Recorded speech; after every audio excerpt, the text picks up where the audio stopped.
जैसे जिंदा रहने के धरातल पे स्वयं को शरीर मानकर जीना के आधार पर मेरा जो सॉफ्टवेयर है वो सामान से सम्मान की तलाश है और सुविधा से सुख की तलाश है।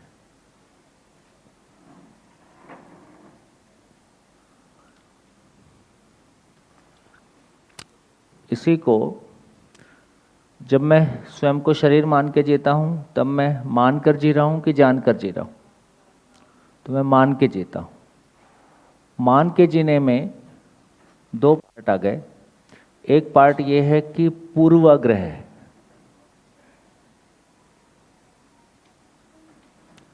जो मेरी मान्यताएं हैं, गहरी मान्यताएं हैं, मैं पुरुष हूँ, मैं स्त्री हूँ, ब्राह्मण हूँ, है ना, समझदार हूँ, जो भी मैंने अपने बारे में माना है उन सबको मान्यताएं कह रहे हैं। उस सबको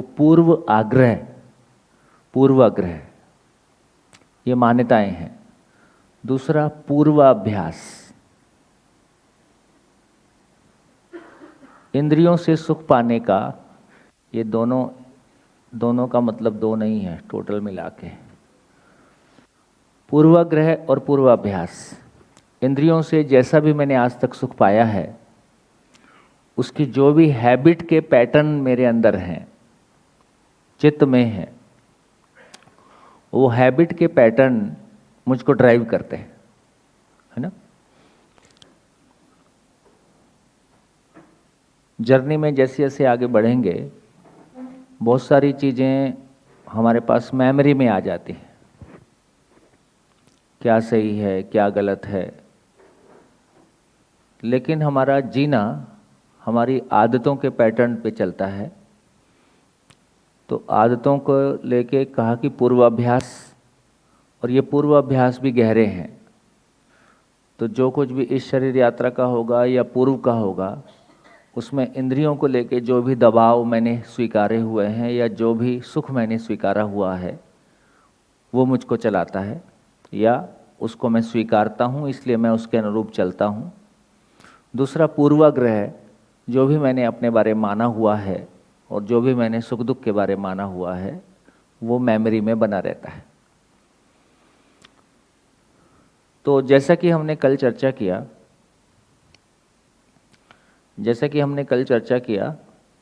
कि जब हम प्रिय हित लाभ में जीते हैं,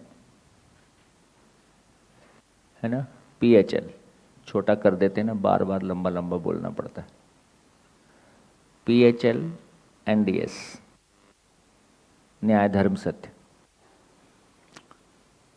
तो अभी देखें तो ये क्लैरिटी हमारी बन गई कि स्वयं को शरीर मानते हुए मैं प्रिय हित लाभ पूर्वक जिंदा रहता हूं और न्याय धर्म सत्य अपेक्षा में बना रहता है, क्योंकि जीवन में वो अपेक्षा तो बना ही हुआ है। तो न्याय धर्म, और ये अपेक्षा कहाँ से आ रही है? ये अपेक्षा कहाँ से आ रही है? न्याय धर्म सत्य। देखो ये अपेक्षा ही नहीं है तो आदमी के लिए कुछ समझना, एंकर डालने की जगह ही नहीं है। ये अपेक्षा वो चीज़ है मानव में, निरंतर सुख की चाहना ना हो तो क्या करोगे? फिर कोई बात कर ही नहीं सकते। तो सारी बात करने का आधार ये है कि कोई चाहत आपके भीतर पहले से बनी हुई है, धरती के सभी मानव में पहले से बनी हुई है।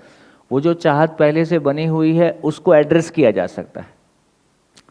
तो मानव ज्ञानावस्था की इकाई है, मानव ज्ञान पूर्वक ही तृप्त होता है।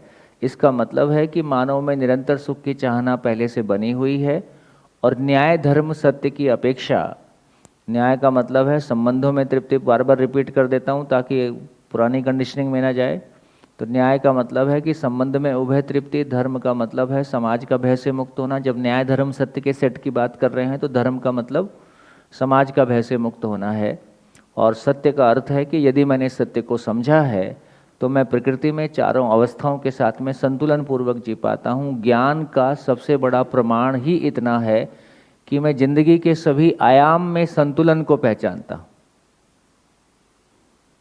एक पिता के रूप में, पत्नी के रूप में, समाज में एक नागरिक के रूप में, धरती में एक, है ना, इस धरती पे रहने वाले एक मानव के रूप में, और पूरे एग्जिस्टेंस को। इसलिए बहुत अच्छा जो मानव की पूरे फैलाव को समराइज करने वाला एक सेंटेंस की बात हम कर सकते हैं। Feel universal, think global, act local. हम पूरे यूनिवर्स को फील कर सकते हैं, ये मानव की ताकत है। पूरा यूनिवर्स, है ना। पूरे यूनिवर्स में क्या है? 3 वास्तविकताएं, 3 क्रियाएं, 4 अवस्थाएं। तो जो कुछ पूरे ब्रह्मांड में है वो एक मानव में है। कैसे? मैं मूल ऊर्जा में हूँ, मैं मूल ऊर्जा में हूँ, मैं चैतन्य हूँ। शरीर प्राणावस्था की इकाई है, नाखून और बाल पदार्थ अवस्था। मानव में नाखून और बाल पदार्थ अवस्था है। शरीर अपने आप में, नाखून और बाल अपने आप में भौतिक क्रिया है। शरीर रासायनिक क्रिया है।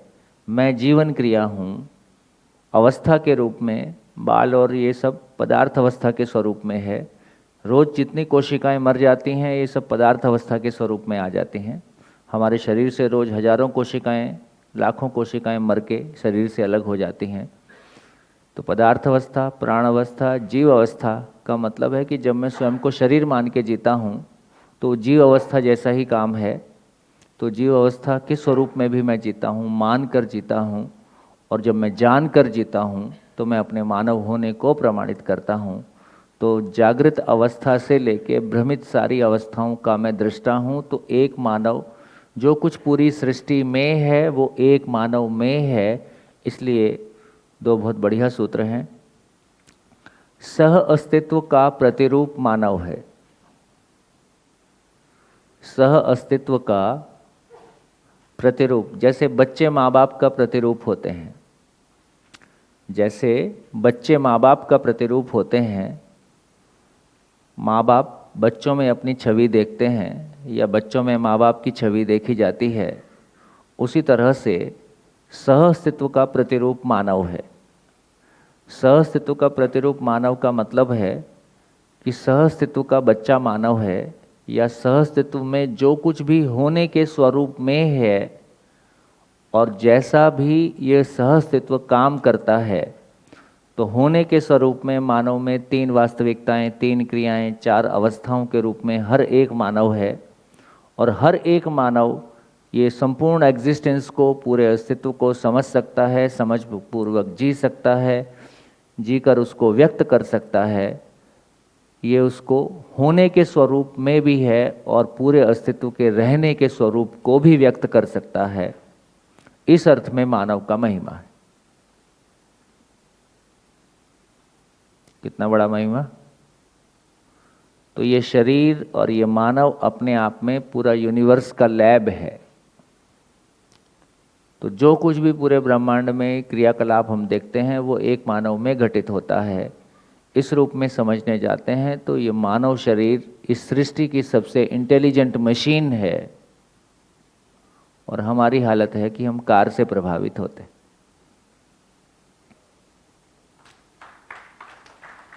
इतने इंटेलिजेंट मशीन हमारे पास है, इस मशीन की महिमा को ना समझने के कारण हम छोटी छोटी चीज़ों में ज़िंदगी ढूंढते हैं, छोटी छोटी चीज़ों में खुशी ढूंढते हैं।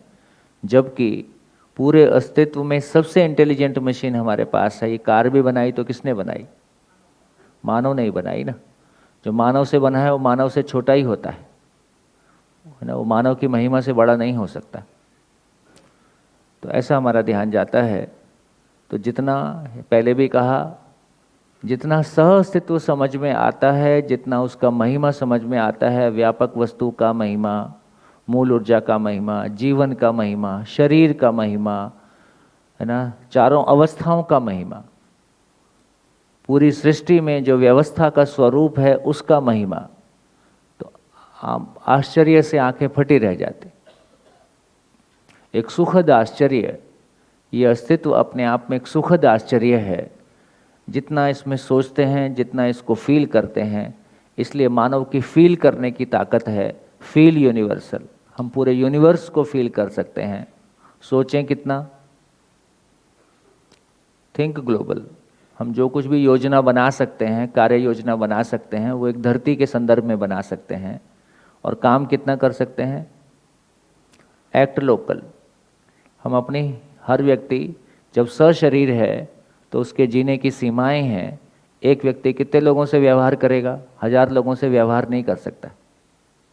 विचार 1000 लोगों के साथ कर सकता है, लेकिन कार्य और व्यवहार करने की बात आएगी तो हर आदमी अपने एक सीमित वातावरण में जीता है। चाहे प्रधानमंत्री है, वो भी गिनती के 100, 200, 500 लोगों से ही बात करता है, बाकी वो लोग आगे जो करना है करते रहते हैं। तो इसका अर्थ ये है, इसी को ही न्याय धर्म सत्य कहा जा रहा है। एक्ट लोकल ये न्याय है, थिंक ग्लोबल ये धर्म है, फील यूनिवर्सल ये सत्य है।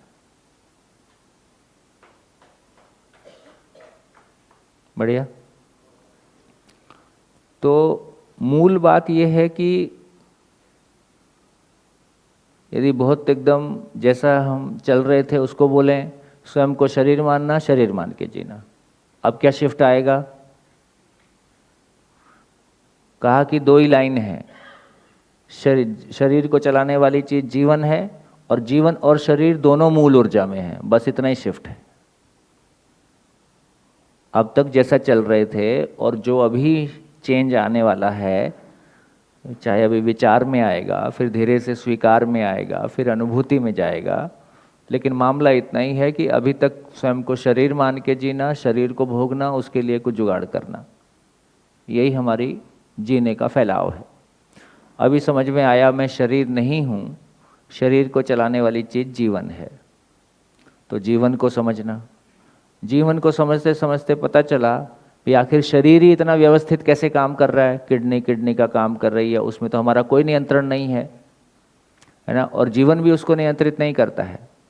शरीर का पूरा जो बायोलॉजिकल फंक्शन है उसमें जीवन की रेगुलर, उसके चलने में जीवन की कोई भूमिका। दिल धड़क रहा है कि धड़क रहा, मैं ध्यान देता हूँ क्या, वो तो अपना काम करता ही है। तो शरीर के सारे अंग अवयव अपना काम करते हैं, लगातार करते रहते हैं, इसमें मेरी कोई भूमिका नहीं है। और इसमें ब्रेन भी सबको संचालित करता है, ऐसा भी नहीं है, नियंत्रित नहीं करता है। तो फिर ये सब कुछ कैसे चल रहा है। तो पता चला कि अस्तित्व सह अस्तित्व है, शरीर भी मूल ऊर्जा में ऊर्जित है, और मूल ऊर्जा प्राण संसार को स्पंदनशीलता के रूप में प्राप्त है। तो शरीर का शरीर के रूप में काम करने के मूल में सह अस्तित्व काम कर रहा है।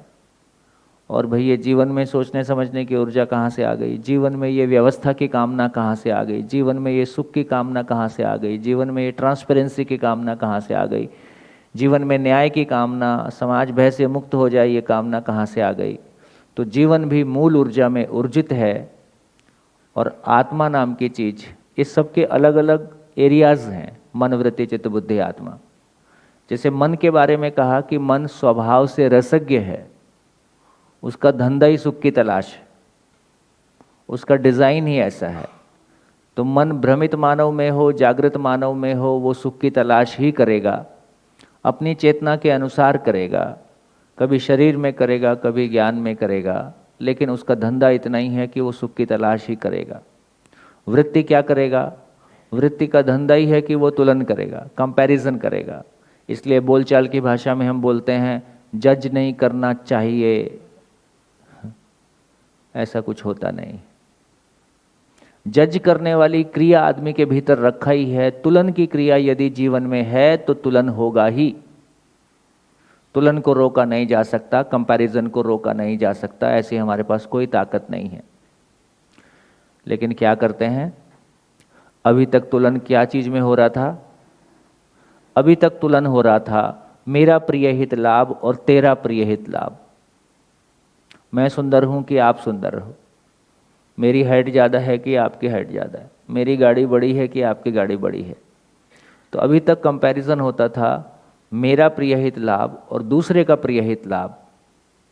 है ना, इसमें इसको हम जज करना बोलते हैं। दूसरे को बिना जाने उसके बारे में एक इमेज फॉर्म कर लेना, है ना, फलानी जाति का है तो ऐसा ही होगा, फलाने देश का है तो ऐसा ही होगा। तो ऐसी बहुत सारी हमारी कंडीशनिंग है।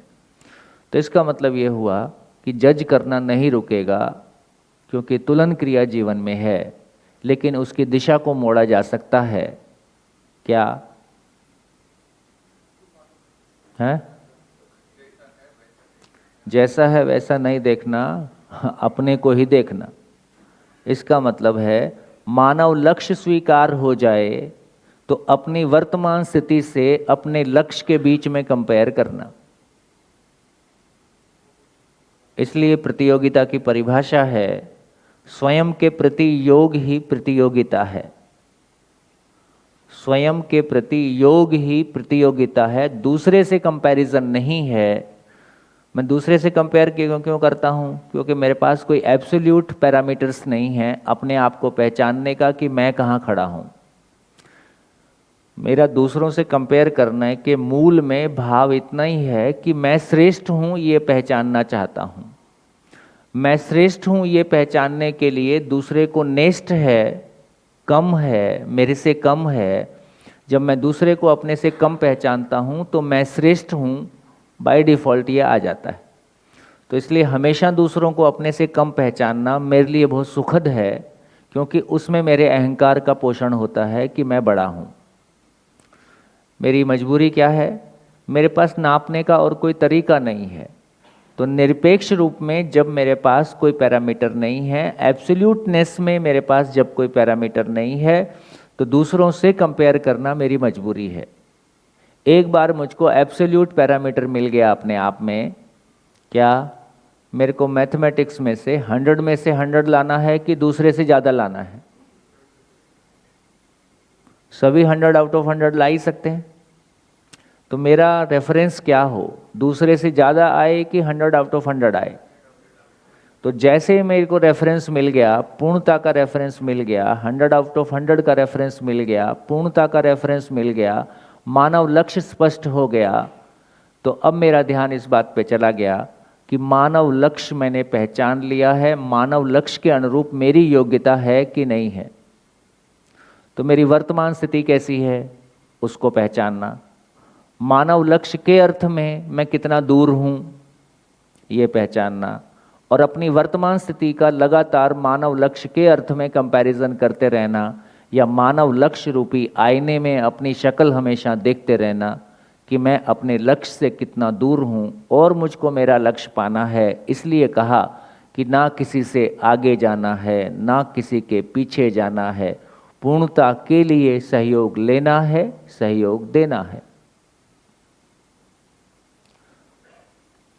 इस घटना के बाद हमारा कंपैरेटिव जीना खत्म हो जाता है।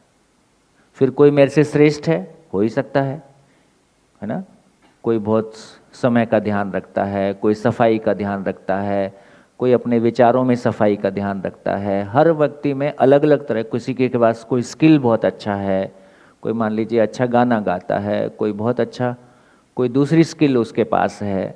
तो मेरे पास सारी स्किल हो ऐसा ज़रूरी नहीं है।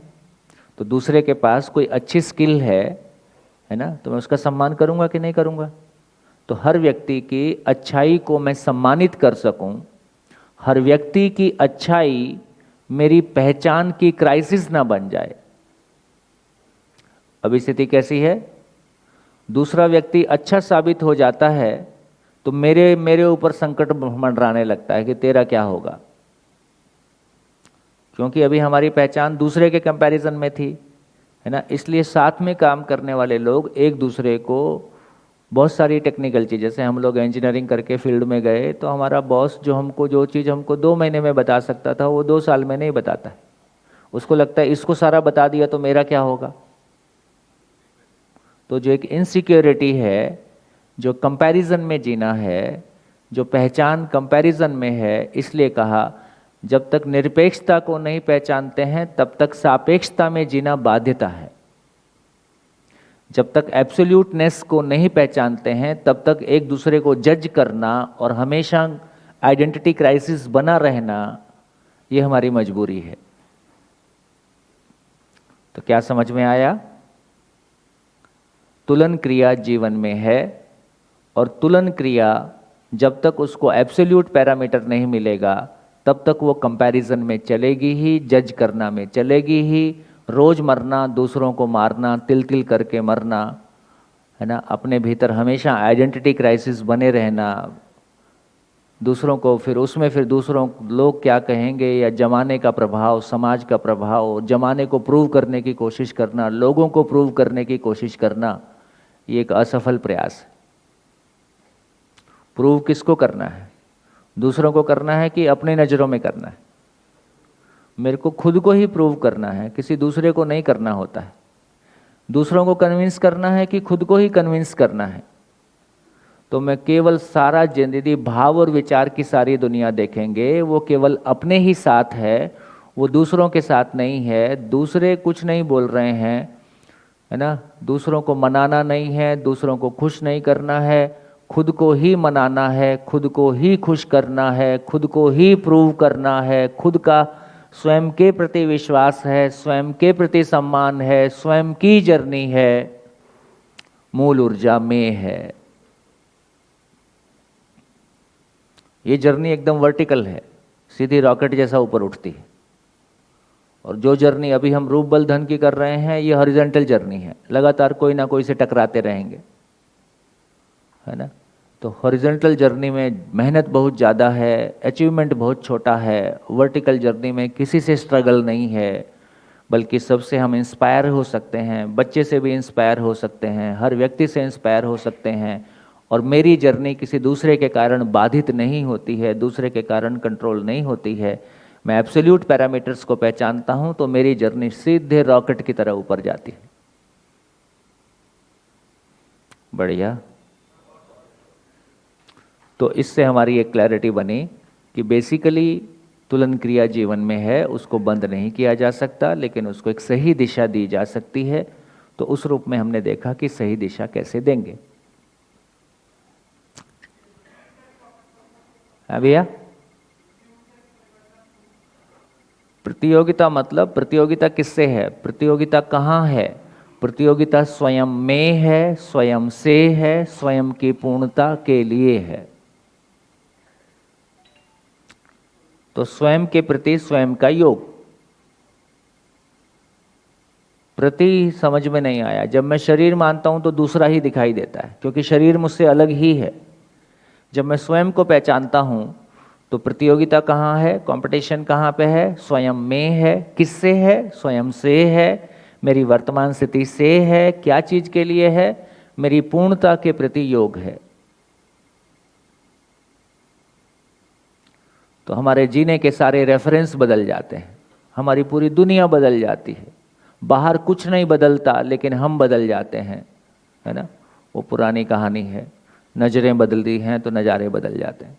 अब आपको किसी से कोई गिला शिकवा शिकायत नहीं है, जो करना है भैया तू कर।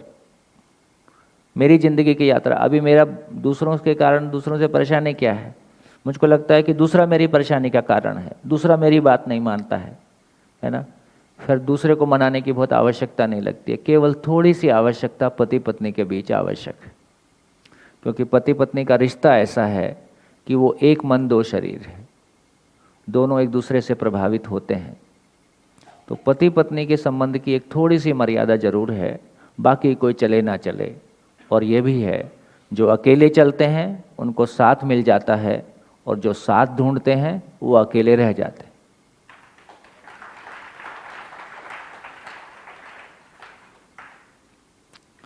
तो इस क्रम में तुलन को लेके हमने देखा, अभी हमारा तुलन कैसा है? आधा है कि पूरा है? अभी तुलन को देखेंगे तो 6 में से 3 दृष्टियां काम करती हैं, और 3 दृष्टियां केवल अपेक्षा में बना हुआ है, उसकी योग्यता हमारे पास नहीं है। स्वयं को शरीर मानते हुए न्याय धर्म सत्य पूर्वक जीने की योग्यता हमारे पास नहीं है, न्याय धर्म सत्य की योग्यता हमारे पास नहीं है। इसलिए ये कहा जा रहा है कि लगभग 12 बुक्स का इतना ही मतलब है, ये 12 बुक्स का इतना ही मतलब है कि न्याय धर्म सत्य को लेके जितना भी फाइन डिटेल है वो मेरे सॉफ्टवेयर में लोड हो जाए। जितनी न्याय धर्म सत्य की क्लैरिटी होगी उतना मैं बारीकी से ओरिजिनल ऑब्जर्वर हो जाऊंगा। पूर्णता की रोशनी में जितना मैं ओरिजिनल ऑब्जर्वर होता हूं उतना अपनी यात्रा को तय करने लगता हूं। तो दोनों बातें हैं। किसी यात्रा पे निकलना है तो उसका एड्रेस पूरा हो कि नहीं हो। किसी यात्रा पे निकलना है तो उसका एड्रेस पूरा हो और जाने की इच्छा भी हो। एड्रेस मेरे पास है पर अभी जाने की इच्छा नहीं है, अभी इधर ही ठीक लग रहा है, तो तब तक वो यात्रा नहीं हो सकती। तो जाने की तीव्र इच्छा हो जाए और एड्रेस पूरा हो, उसके बाद दुनिया में ऐसी कोई चीज ही नहीं है जो हमको रोकती है।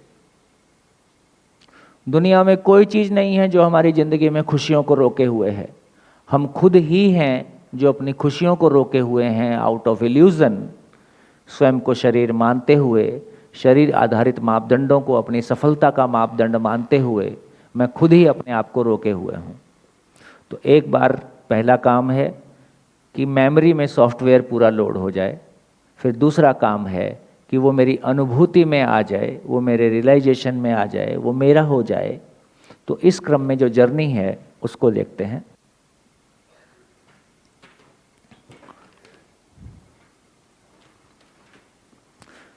देखिए, तो हमने अभी देखा कि 6 में से 3 दृष्टि काम करती है तो तुलन आधा हो गया। तो स्वयं को शरीर मानते हुए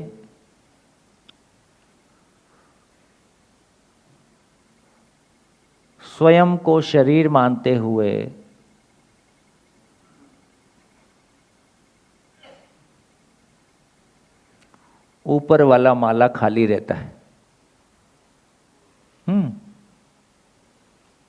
ये कोई कहने के लिए नहीं कहा जा रहा है।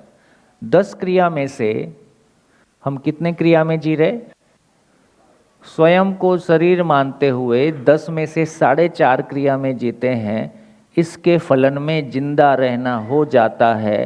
चांद तक पहुंचना 4.5 क्रिया से हो गया, इससे आगे की जरूरत नहीं है। बहुत सारा वर्तमान हमारी पूरी धरती की मैक्सिमम उपलब्धियां 4.5 क्रिया का एक्सप्रेशन है। आपके ध्यान में और ठीक से आ जाए तो उसके लिए फिर से वही क्वेश्चन पूछ लेता हूं। कितने लोग सामान से सम्मान की तलाश में हैं और कितने लोग सुख से सुख की तलाश, सुविधा से सुख की तलाश में हैं? कितने लोग जिंदा रहने को ही जीना मान रहे हैं? तो बाकी सारा ऊपर वाला माला सबका खाली है। कोई फर्क नहीं पड़ता आप राष्ट्रपति हो गए कि यूएनओ के सेक्रेटरी हो गए, इससे कोई फर्क नहीं पड़ता। राष्ट्रपति भवन में पति पत्नी का झगड़ा हो सकता है कि नहीं? होता ही होगा। कोई फर्क नहीं पड़ता। जिंदगी को कोई फर्क नहीं पड़ता, जीवन को कोई फर्क नहीं पड़ता तुम कितनी बड़ी तोप हो गए। घर में तोप चलती है? बच्चे के सामने तोप चलती है? बच्चे के सामने तुम राष्ट्रपति हो चलता है? बच्चे के सामने कुछ नहीं चलता, वहां केवल आचरण ही चलता है। अपने बच्चे के सामने, अपनी पत्नी के सामने ना हमारा पैसा काम आता है, ना हमारा है ना पद काम आता है, ना दुनिया हमको कितना सम्मान करती है, कितनी माला पहनाती है, ना ये काम आता है। अपने परिवार में हमारा केवल आचरण ही काम आता है। इसलिए परिवार में ये सुनने को मिलता ही है कि बाहर वालों से तो बहुत अच्छे से बात करते हो, घर में तुमको क्या हो जाता है। मैं समझता हूं।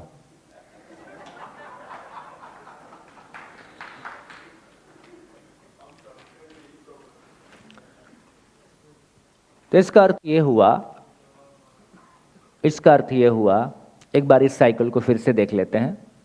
देखो, खुशी की बात क्या है? नेचर का नियम है, एक भी गलत इच्छा पूरी हो नहीं सकती, एक भी सही इच्छा अधूरी रह नहीं सकती। ये थोड़ा मेरा एसी कम कर दो, 27 या 28।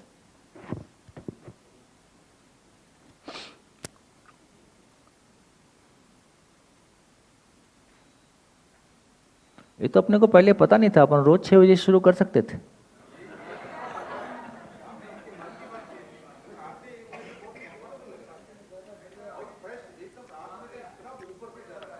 है क्या बोले? अच्छा लग रहा है ना?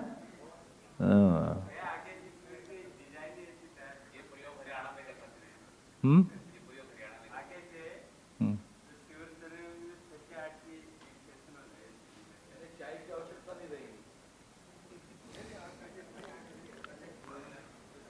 हाँ जी, तो अभी मैंने कहा कि नेचर का ये नियम है कि एक भी सही इच्छा अधूरी रह नहीं सकती और एक भी गलत इच्छा पूरी हो नहीं सकती।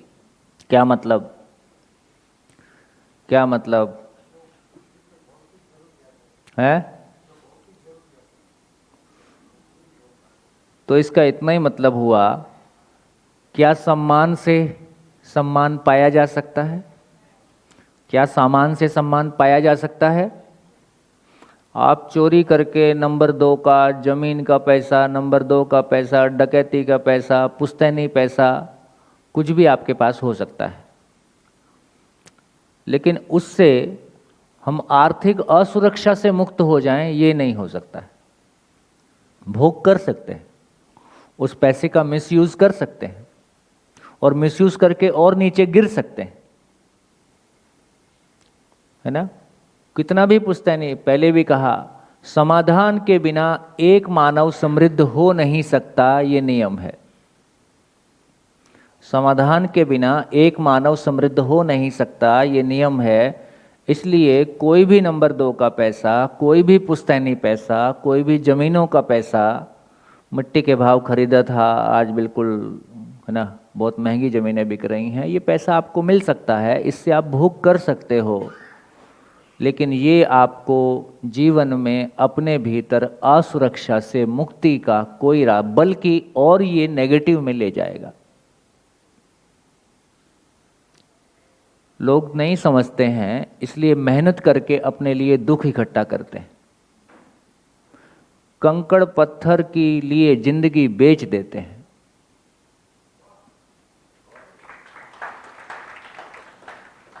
सीरियसली बोल रहा हूं, है ना? इस यात्रा में 30 साल चल के बोल रहा हूं, ठीक? क्योंकि आजू बाजू ऐसा ही होता हुआ दिखाई देता है।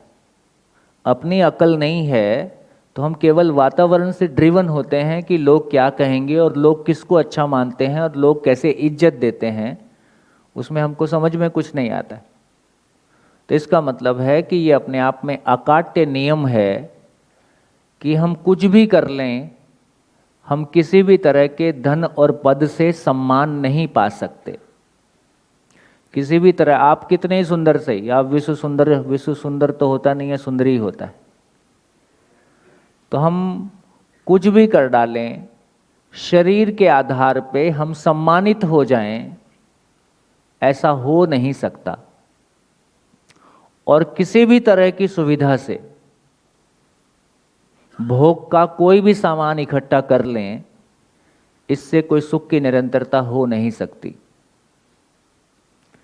इसलिए घटना के रूप में घटना घट जाती है कि गलत तरीके से सही तरीके से पैसा आ जाता है ना?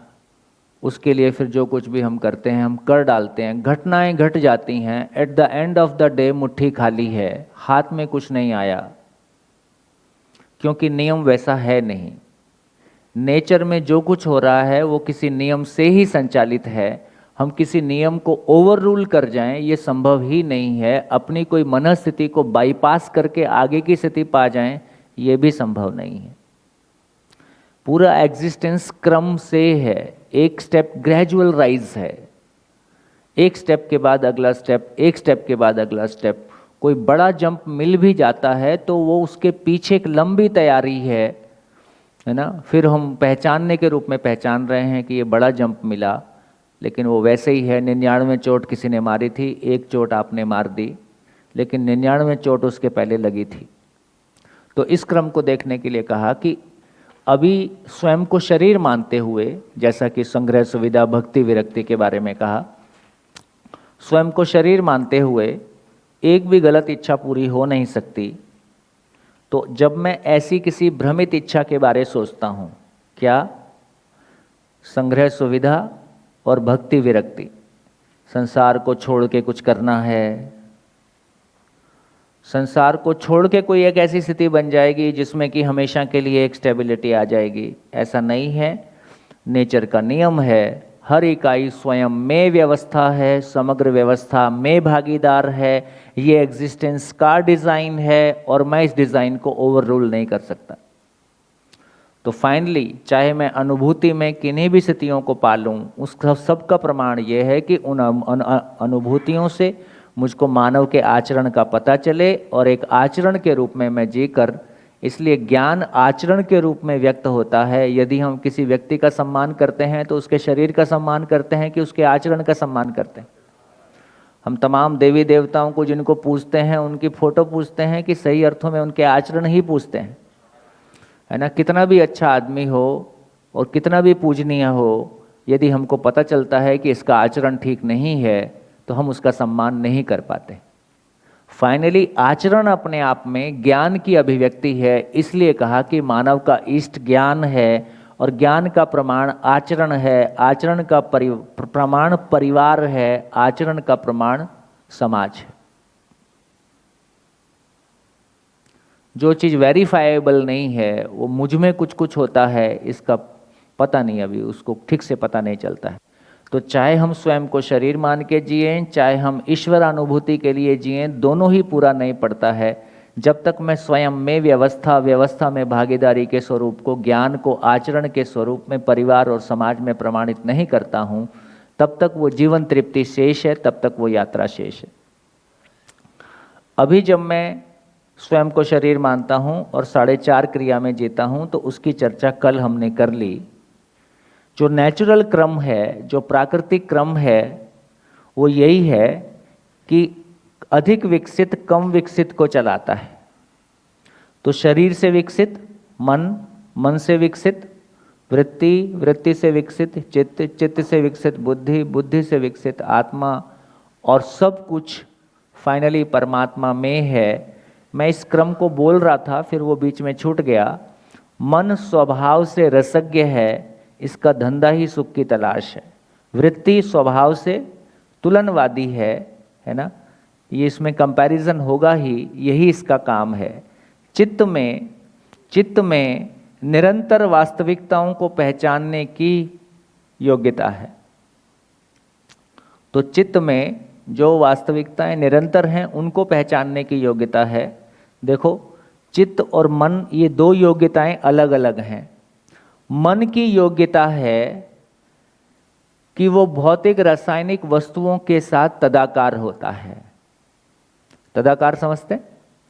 तदाकार का मतलब है तद आकार, उसके आकार में हो जाना, उसके स्वरूप में हो जाना।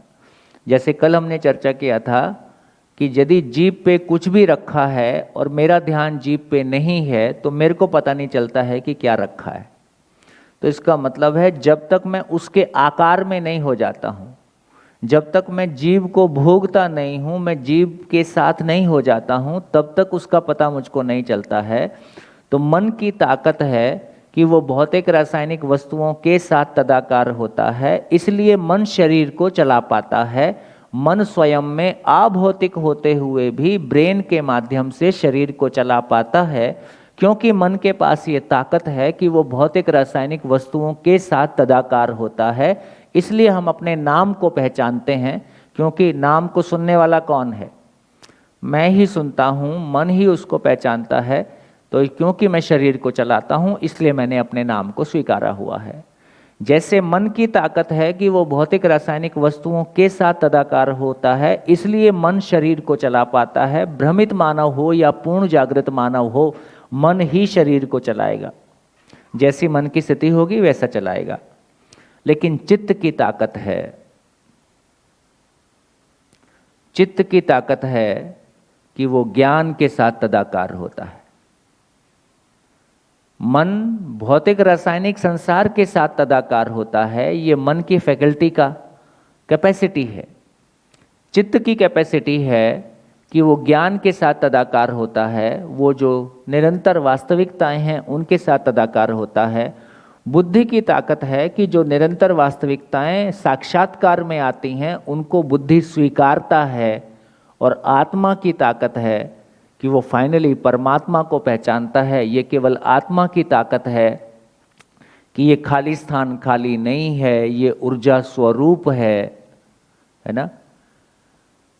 और सभी इकाइयाँ इसमें होने मात्र से ऊर्जित हैं, अपनी पात्रता अनुसार ऊर्जित है। इसलिए सृष्टि में निर्माण नहीं है, इसलिए सृष्टि में केवल प्रकटन है।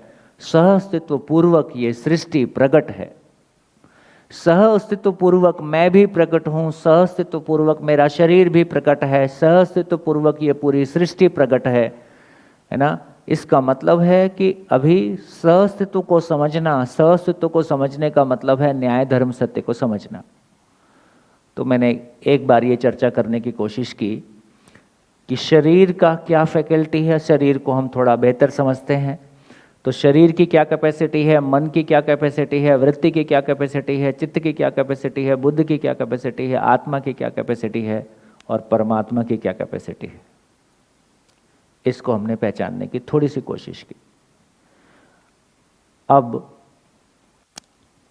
जो क्रम हमने कल देखा था, जब भी मैं कोई भ्रमित इच्छा करता हूं, सामान से सम्मान की तलाश, सुविधा से सुख की तलाश, जब भी मेरे भीतर कोई भ्रमित चित्रण है जिसमें कि सामान से सम्मान की तलाश है, सुविधा से सुख की तलाश है, ऐसे में कौन सी दृष्टि होगी? अब प्रिय हित लाभ। तो प्रिय हित लाभ का चित्रण, प्रिय हित लाभ का तुलन, प्रिय हित लाभ का विश्लेषण, प्रिय हित लाभ का आस्वादन, प्रिय हित लाभ का चयन, प्रिय हित लाभ का एक्शन, व्यवहार गोल हो गया, प्रिय हित लाभ का एक्शन, और फाइनली क्षणिक सुख, चाहे सम्मान के रूप में है, फाइनली अतृप्ति। यही इसकी कहानी है। क्षणिक सुख, चाहे सामान से सम्मान की तलाश पूरी हुई, चाहे सुविधा से सुख की तलाश पूरी हुई, चाहे भक्ति विरक्ति के क्रम में, ईश्वर पाने के क्रम में कोई एक स्थिति, कोई एक अनुभूति बनी, वो भी पूरे जीवन में नहीं फैल रही है, वो थोड़ी सी ज़्यादा बड़ी तृप्ति है, लेकिन मानव तृप्ति, जीवन तृप्ति अभी शेष है। इसलिए फिर एक नई इच्छा और फिर वही साइकिल। तो ये साइकिल कितने साल रिपीट हो सकती है? और ये साइकिल में क्या है?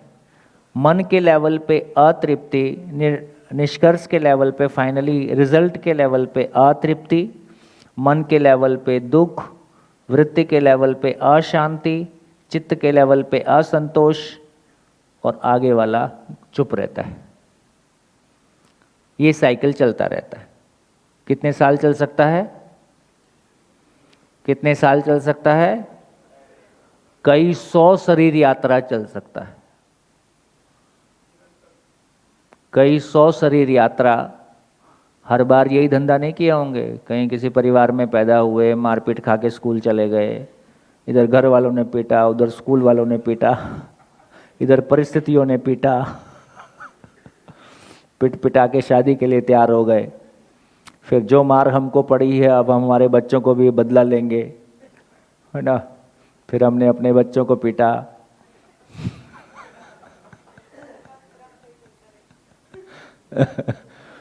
फिर 1-2 बच्चे पैदा किए और उनके कमाने खाने के लिए 1 फ्लैट, 2 फ्लैट, तीसरे में वो फ्लैट, है ना। और 4 लोग कंधे पे छोड़ आए, राम नाम सत्य है, बहुत अच्छा आदमी था।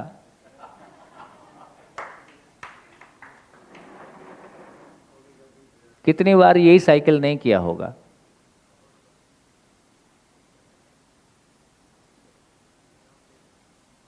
मतलब जिंदगी देखो तो कितनी मैकेनिकल सी लगती है, उसमें कुछ भी रस नहीं दिखता है। ये तो सम्मोहन है जो रस पैदा कर देता है, हिप्नोटिज्म है। कोई बाहर से कोई चीज आके चिपक गई, है ना, जैसा मेरा चेतना का स्तर है उसमें मैं कोई चीज़ से प्रभावित हो गया, किसी के लिए 10 साल लगा दिया, फिर लगा मज़ा नहीं आया, फिर कुछ और पकड़ लिया, फिर 10 लगा दिया, तब तक शाम हो गई।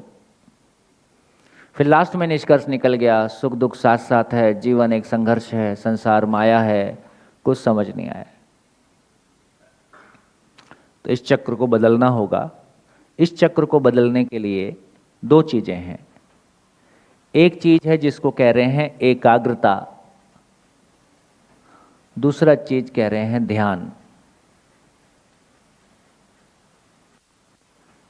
एकाग्रता, कंसंट्रेशन, और ध्यान को मेडिटेशन बोलते हैं। एकाग्रता क्या होता है? कंसंट्रेशन का मतलब क्या है? कंसंट्रेशन मतलब क्या? फोकस्ड होना। क्या करना है उसमें फोकस्ड होने के लिए? ध्यान बनाने के लिए क्या करना है? ध्यान बनाने के लिए क्या होता है जब ध्यान, अभी हमारा सब ऐसा गड्ढ मड्ढ सा हो जाता है, किस शब्द को कहीं भी यूज कर लेते हैं। तो देखिए, मानव में 3 क्रिया एक साथ होता है: सुनना, देखना, बोलना। बोलना मतलब मन ही मन बोलना या मुंह से बोलना। तीनों क्रिया एक साथ हो रहा है कि नहीं? जब आप क्लास में बैठे हैं तो आप क्या कर रहे? आप सुन रहे। फिर क्या कर रहे? देख रहे। देखने का मतलब है कि बोर्ड पे देखना या उसको समझने की कोशिश करना। सारा देखना समझने के अर्थ में है, चाहे फिर वो जिंदा रहने का सामान है। और बोलना, उसके लिए कोई विश्लेषण हमारे भीतर होता रहता है। तो सुनना, बोलना, देखना तीनों एक पॉइंट पे आ जाए, इसका नाम कंसंट्रेशन है। सुनना, बोलना, देखना तीनों एक पॉइंट पे आ जाए, इसका नाम कंसंट्रेशन है। जैसे आप देख बोर्ड पे रहे हो और अपने अंदर विचार कुछ और चल रहा है, उस समय में क्या होता है?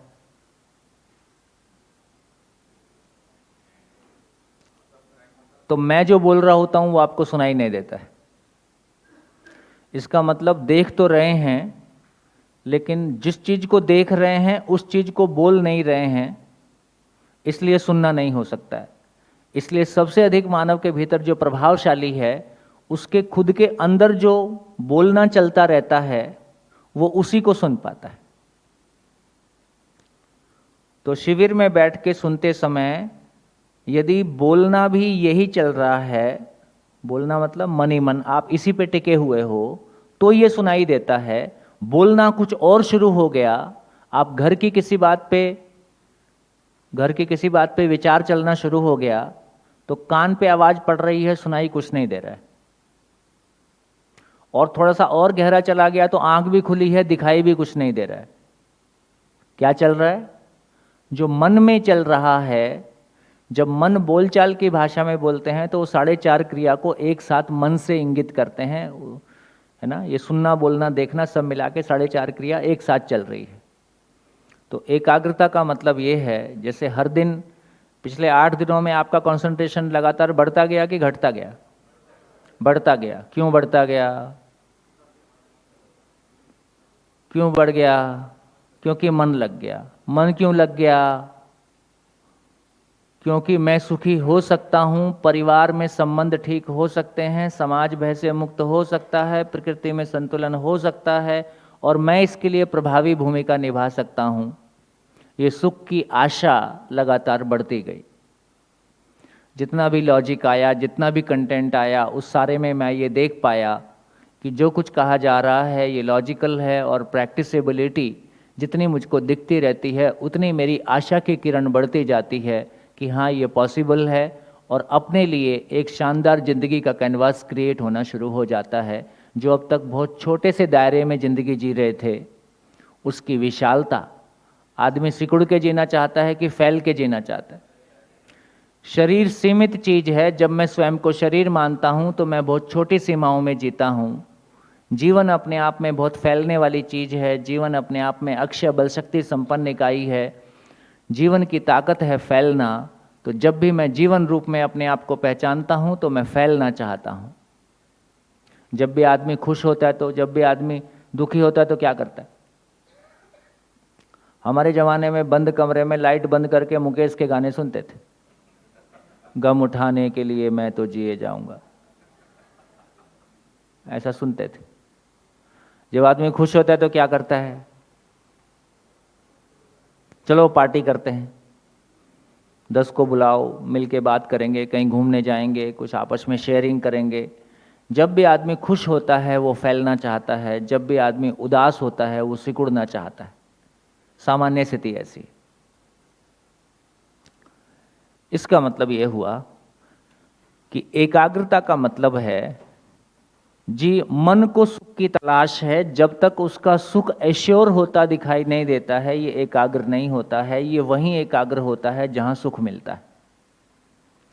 तो बच्चा पढ़ने में एकाग्र नहीं होता है, हमारा क्लास में फोकस नहीं आता है, तो क्यों नहीं आ रहा है? क्योंकि अभी तक ये भरोसा नहीं हुआ है कि मैं इसको करके सुखी होऊंगा, है ना।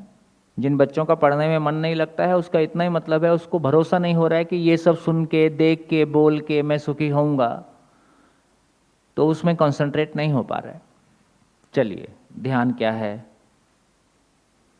ध्यान क्या है? एकाग्रता और ध्यान में क्या फर्क है?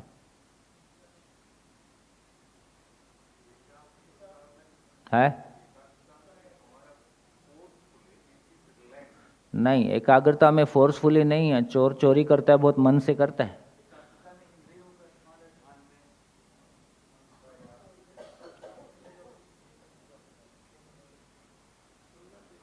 हाँ, सुनना, देखना, बोलना, तीनों को एक में लाने का नाम एकाग्रता है। फिर ध्यान में क्या अंतर है? ध्यान में और क्या कर रहे हैं? एकाग्रता तो है।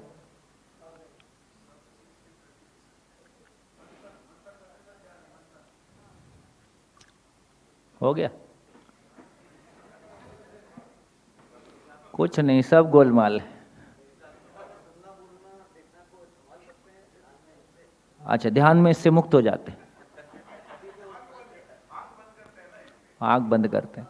आंख बंद करके सुनना, बोलना, देखना होता है कि नहीं होता है? होता है। आंख बंद करो या आंख खोलो, इससे देखने को कोई फर्क नहीं पड़ता है। देखने का मतलब समझने से है। हाँ जी साहब।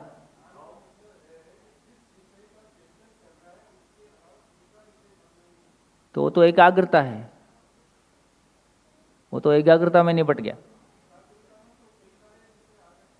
एकाग्र, कई सारे विषय आ रहे हैं तो फिर एकाग्रता नहीं है।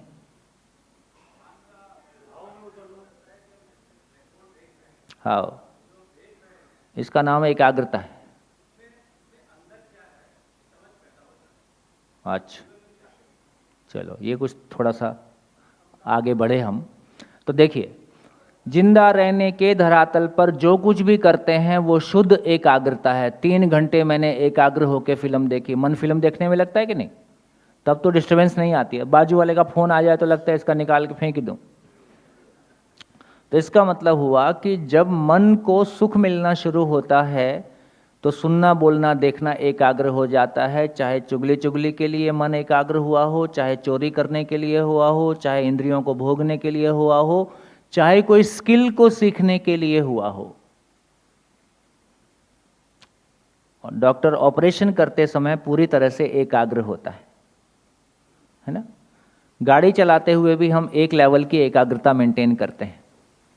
इसका मतलब है कि जिंदा रहने के धरातल पर जो कोई भी स्किल्स हैं और जो कुछ भी क्रियाकलाप हैं, सबके लिए एकाग्रता काफ़ी है और एकाग्रता से सारे काम निपट जाते हैं। खाना बनाने से लेके सारे काम निपट जाते हैं। ध्यान की महिमा अलग है। ध्यान की महिमा क्या है? ध्यान की महिमा क्या है? कि न्याय धर्म सत्य रूपी वास्तविकता को, न्याय धर्म सत्य रूपी वास्तविकता को समझने के लिए एकाग्र होना।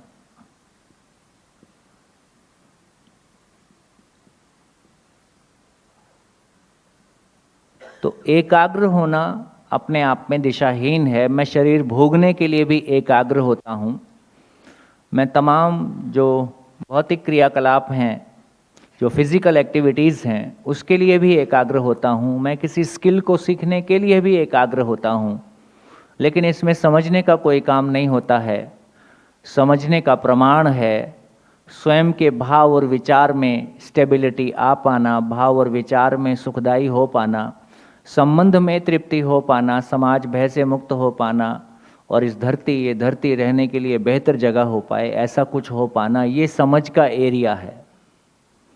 तो इसका मतलब है अभी हम ध्यान कर रहे हैं, 8 दिन हमारा मन क्यों लगा रहा इतना? क्योंकि हम लगातार ध्यान के अर्थ में हैं। क्लासरूम में जो भी कुछ चर्चा हुआ वो न्याय धर्म सत्य का सूचना मिला, तो न्याय धर्म सत्य की सूचना को हमने सुनने की कोशिश की है, उसको अपने में मेमोरी में लेने की कोशिश की है, उनके किन्हीं अंशों को हमने समझने की कोशिश की है। तो हमारा पूरा ये क्लास ध्यान के अर्थ में था। हम 8 दिन से ध्यान में ही थे। अभी उसका बहुत प्राइमरी लेवल है, लेकिन तभी इतना लंबा टिक पाए, नहीं तो इतना लंबा टिकने की कोई स्थिति नहीं है। देखो इस क्लास में कोई मनोरंजन नहीं है, चुटकुला नहीं है, गाना नहीं है, म्यूज़िक नहीं है, तबला नहीं है, कुछ भी मनोरंजन नहीं है जिसको हम मनोरंजन के नाम से जानते हैं। शुद्ध दर्शन पे चर्चा हो और बच्चे इतनी मजबूती से टिके हैं, है ना। सुबह 6 बजे बैठे मिली जब मैं आया, ये अच्छी बात है ना।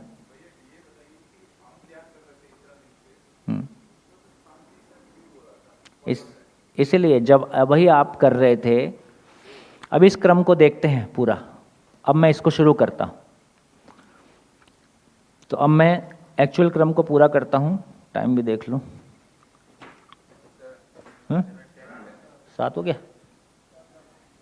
7:10, चलो 20 मिनट में पूरा करते हैं। तो देखिए, अब कहने की आवश्यकता नहीं है, फिर से बोल देता हूँ। जब स्वयं को शरीर मान के चित्रण है तो प्रिय हित लाभ का चित्रण, प्रिय हित लाभ का तुलन, प्रिय हित लाभ का विश्लेषण, प्रिय हित लाभ का आस्वादन, प्रिय हित लाभ का चयन, और कोई काम करना और उससे क्षणिक सुख होना, फाइनली अतृप्ति होना। तो रिजल्ट के लेवल पे अतृप्ति, मन के लेवल पे सुख दुख होना, वृत्ति के लेवल पे अशांति, क्योंकि ऐसे विचारों के आधार पर कन्फ्लिक्ट बना रहेगा, ऐसी इच्छा के बारे में कन्फ्लिक्ट बना रहेगा, सही है कि नहीं है, करूं कि नहीं करूं, उचित है कि नहीं है। तो ये कन्फ्लिक्ट इच्छा के लेवल पे बना रहेगा, क्योंकि बुद्धि उसको समर्थन नहीं देता है। अब पॉजिटिव क्रम में आते हैं। पॉजिटिव क्रम में आए, हम किसी चीज को तभी सुन पाते हैं, हम किसी चीज को तभी सुन पाते हैं तो शब्द को सुनना होता है। पहले दिन जब आप आए थे तो किसी के कहने से आप शिविर में आए, जो लोग पहली बार आए, तो शिविर के प्रति विश्वास था कि उस व्यक्ति के प्रति विश्वास था? उस व्यक्ति के प्रति विश्वास था, शिविर के प्रति विश्वास नहीं था। तो उस व्यक्ति के प्रति विश्वास हम आए और हमको लगा कि कोई अच्छी बात होगी, इसलिए हम मुझको सुनना है, मैंने चयन किया। क्या किया? सुनने का चयन किया, सुनना है। यदि सुनने का चयन ही नहीं होगा तो सुना भी नहीं होगा। जैसे जब सरकारी लोग शिविर करने आते हैं तो वो यही सोच के आते हैं कि भेज तो सरकार ने दिया, पर सुनना तो हमारे हाथ में है, तो सुनना ही नहीं। तो 3 दिन तक या 2 दिन तक उनका वो कवर फोड़ने में एक मेहनत करना पड़ता है ताकि उसको सुनना शुरू हो जाए। जो लोग सामाजिक शिविर में आते हैं वो स्वेच्छा से आते हैं, तो उनका सुनना शुरू हो ही जाता है पहले मोमेंट से। सुनते हैं, शब्द को सुनते हैं और अर्थ का स्वाद लेते हैं, अर्थ का आस्वादन होता है। जो भी कुछ हॉल में कहा गया उसमें कौन सा आस्वादन था? रुचि मूलक, मूल्य मूलक और लक्ष्य मूलक, है ना। मूल्य मूलक है कि मैं मानव लक्ष्य को साकार कर सकता हूँ, मानव लक्ष्य को पहचान सकता हूँ, और मूल्य मूलक है अपनों के साथ तृप्तिपूर्वक जी सकता हूँ परिवार और समाज में। तो इसका मतलब है मूल्य मूलक और लक्ष्य मूलक का आस्वादन हुआ। जैसे ही मूल्य मूलक और लक्ष्य मूलक का आस्वादन हुआ, वैसे ही चैन और बढ़ेगा कि घटेगा? और बढ़ गया। इसका मतलब है सुखी होने की आशा बढ़ गई। तो पहले शिविर की बड़ी उपलब्धि क्या है कि जो आपकी सुखी होने की आशा टूटी हुई थी, कुछ नहीं हो सकता है, घर में तो सब कोई नहीं बदलेगा, बाहर भी समाज में कोई नहीं बदलेगा, ये सरकार भी ऐसे ही चलेगी, है ना। तो हर जगह में उम्र बढ़ने के साथ साथ नेगेटिविटी बढ़ती है कि कुछ नहीं बदलेगा और मैं भी नहीं बदलूंगा, है ना। तो वो जो नेगेटिविटी थी वो पॉजिटिविटी में बदलने लगी कि मैं भी सुखी हो सकता हूँ, परिवार भी हो सकता है, समाज भी हो सकता है। इससे मेरा आस्वादन आस्वादन पूर्वक चयन हुआ। आस्वादन किसका था? उस व्यक्ति का था जिसने आपको भेजा। आस्वादन पूर्वक सुनने का चयन हुआ, शब्दों को सुना तो और आस्वादन हुआ, तो और सुनने का चयन हुआ, और आस्वादन हुआ, और सुनने का चयन हुआ, लगातार 8 दिन तक। अब ये सुनने का चयन बढ़ता जा रहा है कि घटता जा रहा है? तो आज रिजल्ट ये है कि हम रात को भी, मैं तो 12 बजे तक जगा हूँ और सुबह 6 बजे फिर से उतने ही फ्रेश हैं, कोई ऐसा नहीं लग रहा है कि बहुत। तो इसका मतलब ये हुआ कि ये लगातार ये चेन बढ़ती है। तो आस्वादन जब मैं कर रहा होता हूँ, अगला स्टेप, अब जब मैं न्याय धर्म सत्य का आस्वादन हो रहा है, मूल्य मूलक और लक्ष्य मूलक आस्वादन हो रहा है, पैरेलल उसका विश्लेषण शुरू हो जाता है। क्या विश्लेषण? जो मैं अभी तक सुख मान रहा था और इसमें क्या फ़र्क है, पहले लॉजिकल है कि नहीं, प्रैक्टिसेबल है कि नहीं। तो कंटेंट को जांचता हूँ, मैं उसका विश्लेषण करता हूँ। जब मैं कंटेंट को जांच रहा होता हूँ तो न्याय धर्म सत्य के इधर तुलन में न्याय धर्म सत्य का अपेक्षा बना ही हुआ था, कोई चीज की अपेक्षा बना हुआ था, उससे रिलेटेड मटेरियल आने लगा तो कंपैरिजन बदल गया। जो कंपैरिजन अभी तक मेरा प्रियहित लाभ और तेरा प्रियहित लाभ में चल रहा था, वो मेरा प्रियहित लाभ और न्याय धर्म सत्य में चलना शुरू हो गया। जब प्रियहित लाभ और न्याय धर्म सत्य में कंपैरिजन हुआ और उसका विश्लेषण होता रहा, तो इसमें निकल के आया कि हाँ, जो मेरी मूल चाहत है वो न्याय धर्म सत्य पूर्वक पूरी हो सकती है, और ये लॉजिकली कंसिस्टेंट दिखाई दे रहा है, तर्कपूर्ण दिखाई दे रहा है। तो ये चित्रण में स्थिर होने लगता है, मेमोरी में स्टोर होने लगता है। यदि लॉजिक एक्सेप्ट हो जाता है तो वो चित्रण में एक्सेप्ट हो जाता है। इसलिए जिंदगी में पहला ट्रांसफॉर्मेशन प्रिय हित लाभ की कल्पना का, ये कल्पना है, आशा विचार इच्छा को एक नाम दिया कल्पना, प्रिय हित लाभ की कल्पना का न्याय धर्म सत्य की कल्पना में ट्रांसफॉर्म हो जाना।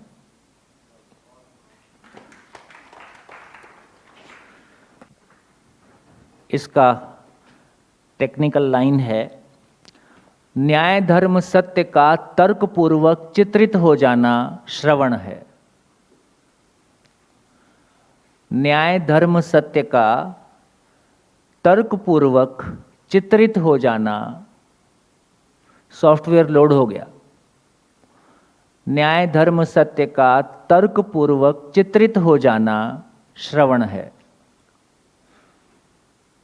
श्रवण, मनन, निधिध्यासन, ऐसे कुछ कुछ स्टेप्स हैं। तो पहला काम है सुनना हो जाए। श्रवण का मतलब सुनना, सुनने का प्रमाण है सुनाना। सुना दिए तो मेमोरी में सॉफ्टवेयर डाउनलोड हो गया है, ये पक्का हो गया।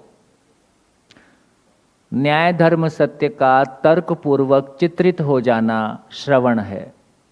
मैं सुन पाया, इसका प्रमाण है कि मैं सुना पाता हूं। मैं सुना तभी पाऊंगा जब लॉजिकल एक्सेप्टेंस हो जाएगा। तो पहला काम सॉफ्टवेयर डाउनलोड हो जाए। अब क्या हो गया? अब मेरे पास दोनों सॉफ्टवेयर है।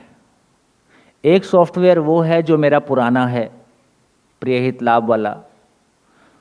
तो प्रियहित लाभ वाले सॉफ्टवेयर में जो मेरी मान्यता थी, मैं हिंदू हूँ, ब्राह्मण हूँ, अमीर हूँ, शिक्षित हूँ, सुंदर हूँ, सफल हूँ, ये रहेगा कि नहीं रहेगा? ये भी रहेगा।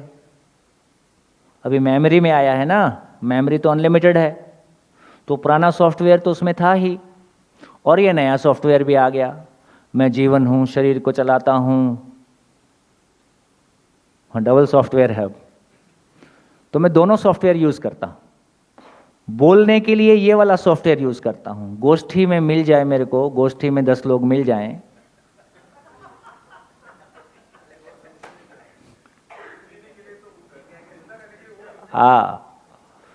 तो मेरे को एक गोष्ठी मिल गई, एक 10-20 लोग मिल जाएं, तो मेरे को लगता है कि अब ये सॉफ्टवेयर ये वाला यूज़ करने का टाइम आया है, स्विच ऑन।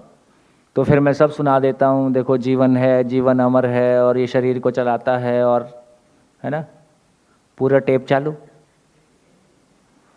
गलती नहीं है इसमें, कुछ खराब चीज़ नहीं बोल रहा हूँ ना, ऐसा ही होता है, जैसा होता है केवल वो बता रहा हूँ, हमने ऐसा ही किया है वही बता रहा हूँ। प्रोग्रेस भी ऐसे ही होता है, पहले सुना हुआ सुनाने के काम ही आता है, सुना सुना के फिर वो एक दिन घिस जाता है। कोई दिन घिस जाता है तो मजा आना खत्म हो जाता है, और ऊपर से उसकी पीड़ा और बढ़ जाती है कि यार जैसा मैं बोल रहा हूं ऐसा मैं जी तो नहीं रहा हूं। तो गई भैंस पानी में। तो इसका मतलब है आदमी बोलता वो है जिसको बोलने से सम्मान मिले और बोलने से सुख मिले। सच्चाई को बोलने से सुख मिलता ही है, सम्मान भी मिलता ही है, लेकिन मैं जी वही पाता हूं जो मेरी चेतना का स्तर होता है। तो जीते समय मेरे पूर्वाग्रह और पूर्वाभ्यास लागू हो जाते हैं। जीते समय इंद्रियों से आज तक जैसा सुख पाने का अभ्यास है उधर ही मन चला जाता है, और मन वहीं फिर वृत्ति को चलाने की कोशिश करता है, फिर अपने भीतर कन्फ्लिक्ट होता है, और अब ये कन्फ्लिक्ट पहले से और ज़्यादा होता है। तो भविष्य में आपकी पीड़ा बढ़े, इसके लिए आपको शुभकामनाएं। बढ़ेगी, ये सीरियसली बोल रहा हूं। क्या बढ़ेगी? काला कपड़ा पहना है, वो होली खेलते हैं ना, होली खेलते हैं तो कोई कोई इतना पुत जाता है काले पीले ग्रीस और पेंट से, अब उसको कलर लगाने का उत्साह ही खत्म हो जाता। इसको क्या कलर लगाओ, अपना कलर ही खराब करना है, इधर कुछ नहीं होने वाला है। और कोई साफ सुथरा दिखे, नहाया धोया हुआ, साफ कपड़े पहना हुआ, अब उसको लगता है उसको कलर लगाने का मजा कुछ और है। तो इसका मतलब ये हुआ कि यदि मैंने काले कपड़े पहने हैं, उसमें 2-4 दाग 10-20 दाग हैं, तो क्या फर्क पड़ता है। अब मैंने कपड़े बदल दिए, वाइट कुर्ता पहन लिया, अब एक दाग भी दिखता है, तो न्याय धर्म सत्य का सॉफ्टवेयर लोड होते ही आपके दाग पहले से ज़्यादा दिखेंगे कि कम दिखेंगे। अब वो दाग देखने की योग्यता आ गई है। पूर्णता के आईने में अधूरापन और जोर से दिखाई देता है। पहले तो कोई दूसरा ही बताता था, अभी तो मेरे ही अंदर एक बैठ गया, वो लगातार बताता है, ये इसको भी देख ले, देख इसको भी देख, देख हाल देख, और बोलते समय तो कुछ और बोलता है, तो ये पीड़ा बढ़ जाती है। तो इसका मतलब ये है, पहला स्टेप है न्याय धर्म सत्य का तर्कपूर्वक चित्रित हो जाना, पहला स्टेप है। अब चित्रित हो गया, जैसे मैं सारा शिविर लेता हूँ, इसका मतलब है कि चित्रित तो मेरे अंदर है ही है, तभी बोल पाता हूँ। लेकिन जैसा मैं बोलता हूँ वैसा मेरा आचरण नहीं है, तो क्या होगा। और जैसा मैं बोलता हूँ उसका मैं विश्लेषण करता हूँ, वो लॉजिकली मुझको एक्सेप्ट भी होता है, तो पैरेलल मेरे भीतर ही प्रिय हित लाभ और न्याय धर्म सत्य का कंपैरिजन चलता रहता है। ये मेरे भीतर प्रिय हित लाभ का न्याय धर्म सत्य के साथ में कंपैरिजन का चलना, और कोई मोमेंट में जो पहले बोला, अध्ययन क्या है, न्याय धर्म सत्य के अर्थ में निष्कर्षों का स्वीकार हो जाना अध्ययन है। न्याय धर्म सत्य के अर्थ में निष्कर्षों का स्वीकार हो जाना अध्ययन है। निष्कर्षों का स्वीकार होने का मतलब है कि वो जो इंद्रियों का दबाव पहले था, उसका जो पूर्वाभ्यास जीवन में था, और वो जो पूर्वाग्रह था, उसका दबाव कम होने लगता है, और प्रिय हित लाभ के स्थान पर न्याय धर्म सत्य प्रायोरिटी में आने लगता है। ये न्याय धर्म सत्य पूर्वक जीना ही सही है। दूसरा स्टेप है कि प्रिय हित लाभ की तुलना में न्याय धर्म सत्य वरीयता में आ जाए, प्रायोरिटी में आ जाए, आपकी दृष्टि बदल जाए। दृष्टि बदलने का प्रमाण क्या होगा? दृष्टि बदलने का एक प्रमाण ये होगा कि दूसरों के साथ कंपैरिजन खत्म हो जाएगा या बहुत कम हो जाएगा, एक प्रमाण। क्योंकि कंपैरिजन कहाँ चलने लगा? दूसरों के साथ कंपैरिजन चलने की बजाय मेरे अधूरेपन की स्थिति को पहचान कर मेरी पूर्णता के बीच में कंपैरिजन चलने लगा। स्वयं के साथ तो कंपटीशन की बात कर रहे हैं, तो स्वयं में, स्वयं से, स्वयं की पूर्णता के लिए ये काम शुरू हो गया। अपने भाव और विचार पे ध्यान देना शुरू कर दिया, अपनी पूर्णता को देखना शुरू कर दिया, तो एक काम ये हो गया कि लोग क्या कहेंगे, इससे मुक्ति मिल गई। ये बहुत एनर्जी लिबरेट होती है। हम कितने आराम में आते हैं, ये आराम में आने के बाद पता चलता है। बदबू में बैठे रहें तो कुछ देर के बाद नाक बदबू सूंघना बंद कर देती है ना। गर्मी में कुछ देर गर्मी लगती है, उसके बाद पसीना आना शुरू हो जाता है और बॉडी का अपना मैकेनिज्म काम करता है, तो फिर वैसी गर्मी नहीं लगती है जैसी हमको शुरू में लगती है। पिटाई भी होती है 3rd डिग्री में, तो 15 मिनट आधा घंटा दर्द होता है, उसके बाद शरीर उसकी सूचना ही देना बंद कर देता है। फिर कितना ही पीटो कोई ज़्यादा फर्क नहीं पड़ता है ना। तो फिर डिग्री बढ़ाना पड़ता है, फिर डिग्री बढ़ाना पड़ता है। इसका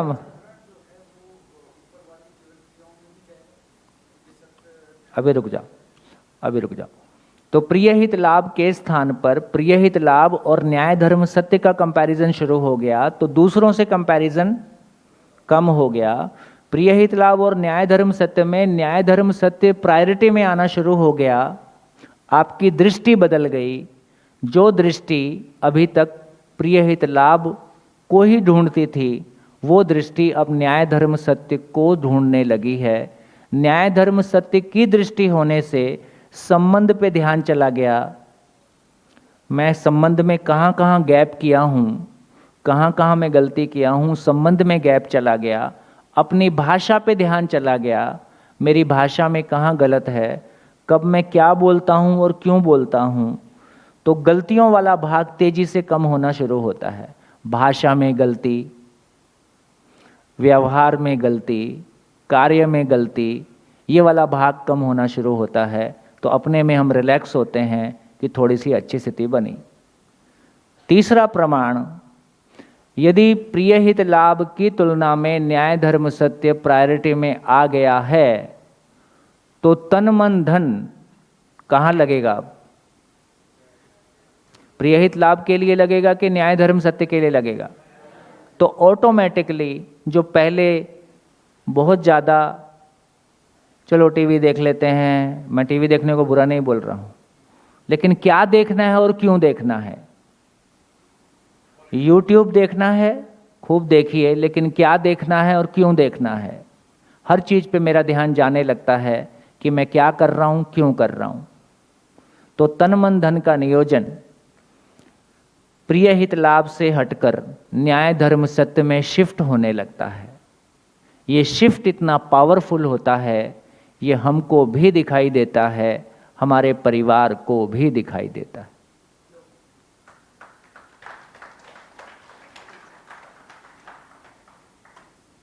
ये पहला शिफ्ट है कि मेरे आचरण में कोई परिवर्तन दिखने लगते हैं।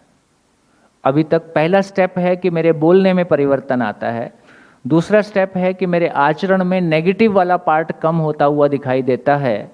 गुस्सा पहले से कम हो जाएगा, बोलचाल में जो चुगली खेलें इसमें मन नहीं लगेगा।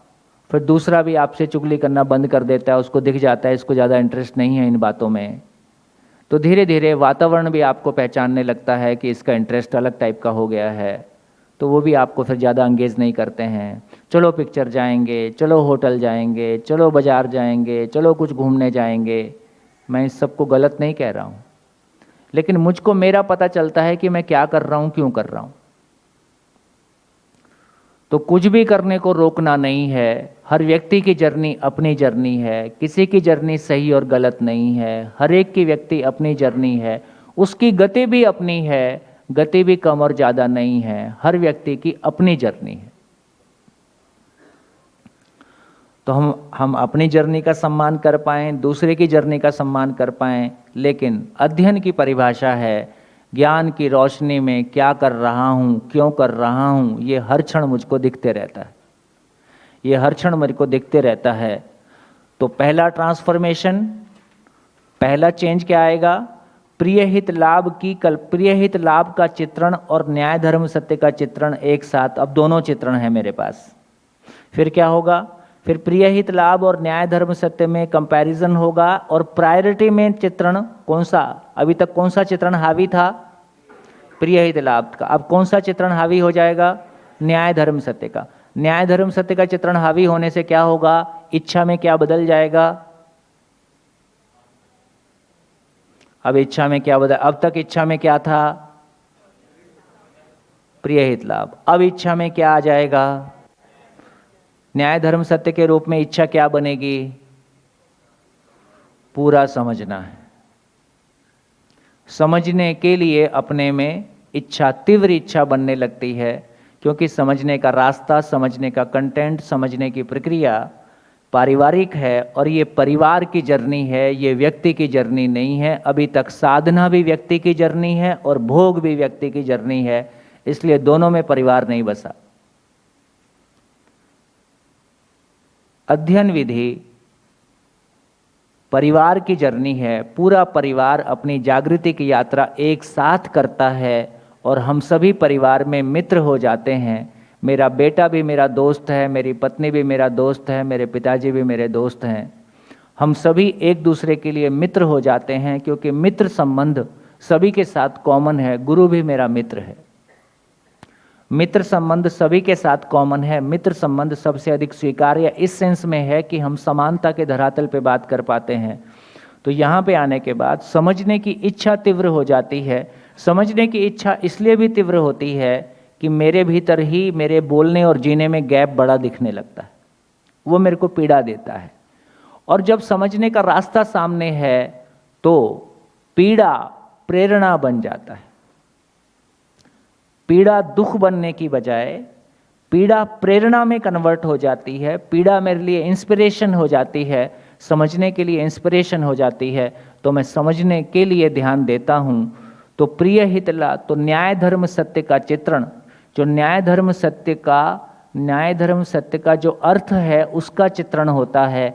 तो न्याय धर्म सत्य की कल्पना अस्तित्व में वास्तविकता के साथ में तदाकार हो जाती है। इसका नाम साक्षात्कार है।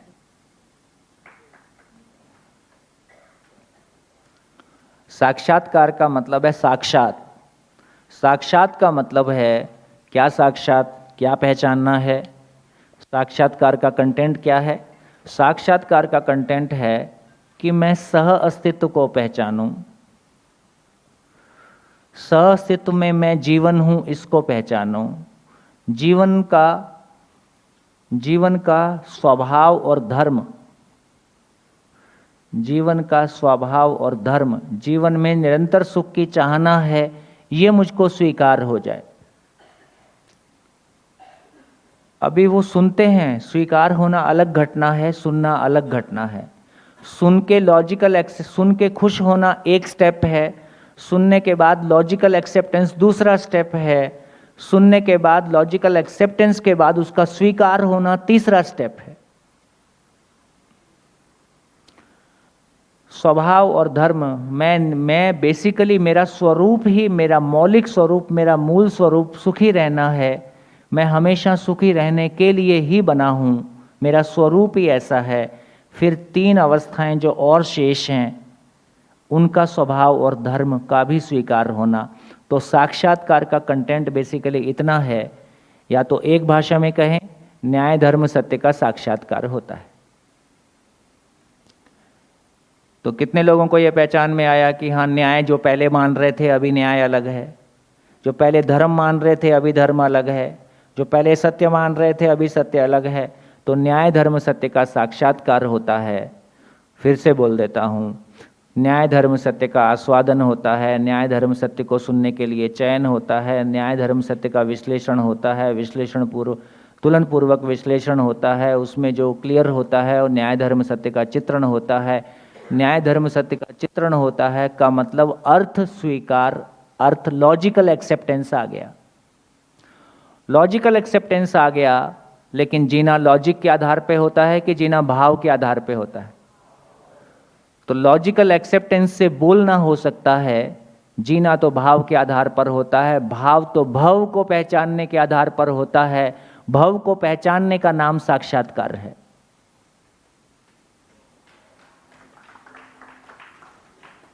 भव को पहचानने की मिनिमम कैपेसिटी एग्जिस्टेंस में भव को, होने को पहचानने की कैपेसिटी चित्त में है, और वो साक्षात्कार क्रिया के रूप में है। तो मैं अस्तित्व में साक्षात्कार करता हूं। जो मैंने साक्षात्कार किया उसका बुद्धि में स्वीकार हो जाना बोध है। यहां न्याय धर्म सत्य की पहचान है, यहां न्याय धर्म सत्य का स्वीकार है। जैसे जैसे मेमोरी प्रिय हित लाभ का स्टोरेज है, वैसे ही बोध न्याय धर्म सत्य का स्टोरेज है। जो प्रिय हित लाभ की समझ है, समझ बोल लें उसको, जिंदा रहने की समझ बोल लें, जो प्रिय हित लाभ में मैंने भोगा है या माना है, उसका स्टोरेज चित्रण है, मेमोरी यहां पे है। और जो मैंने न्याय धर्म सत्य का अनुभूति किया है, उसको जो मैंने साक्षात्कार किया है, उसका स्टोरेज बोध है। जैसा बोध, जैसा मेरे को स्वीकार होता है, वैसा जीने के लिए संकल्प होता है। अब ऐसा ही जीना है, ऐसा ही जीना है। अब तक फिर से एक बार रिवर्स में जाएं। जब मैं जिंदा था तब चित्रण कहाँ से आ रहा था? पड़ोसी से। तो मेरा रिमोट कंट्रोल कहाँ था?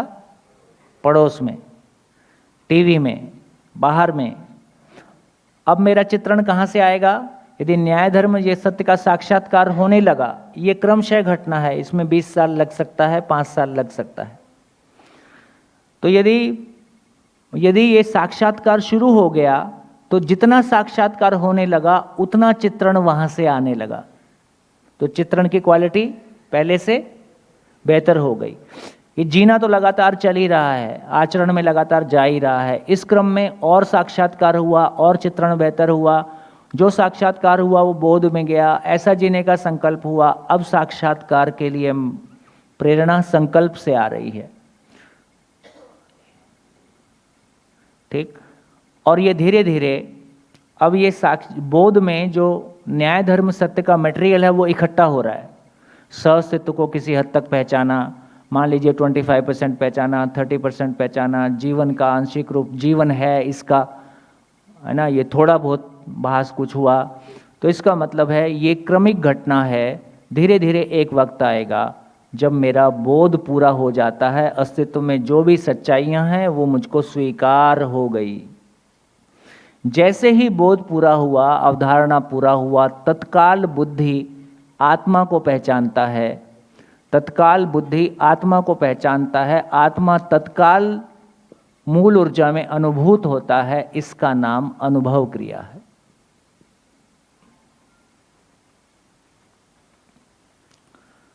फिर से रिपीट कर दूं? फिर से रिपीट कर देता हूं।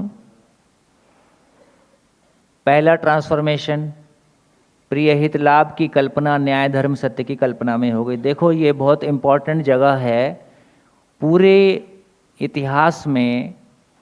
जो साधना से समाधि पाने का क्रम है, तो उसमें ये माना गया कि प्रिय हित लाभ की कल्पना ज्ञान को साक्षात, ज्ञान को पहचानने में बाधा है।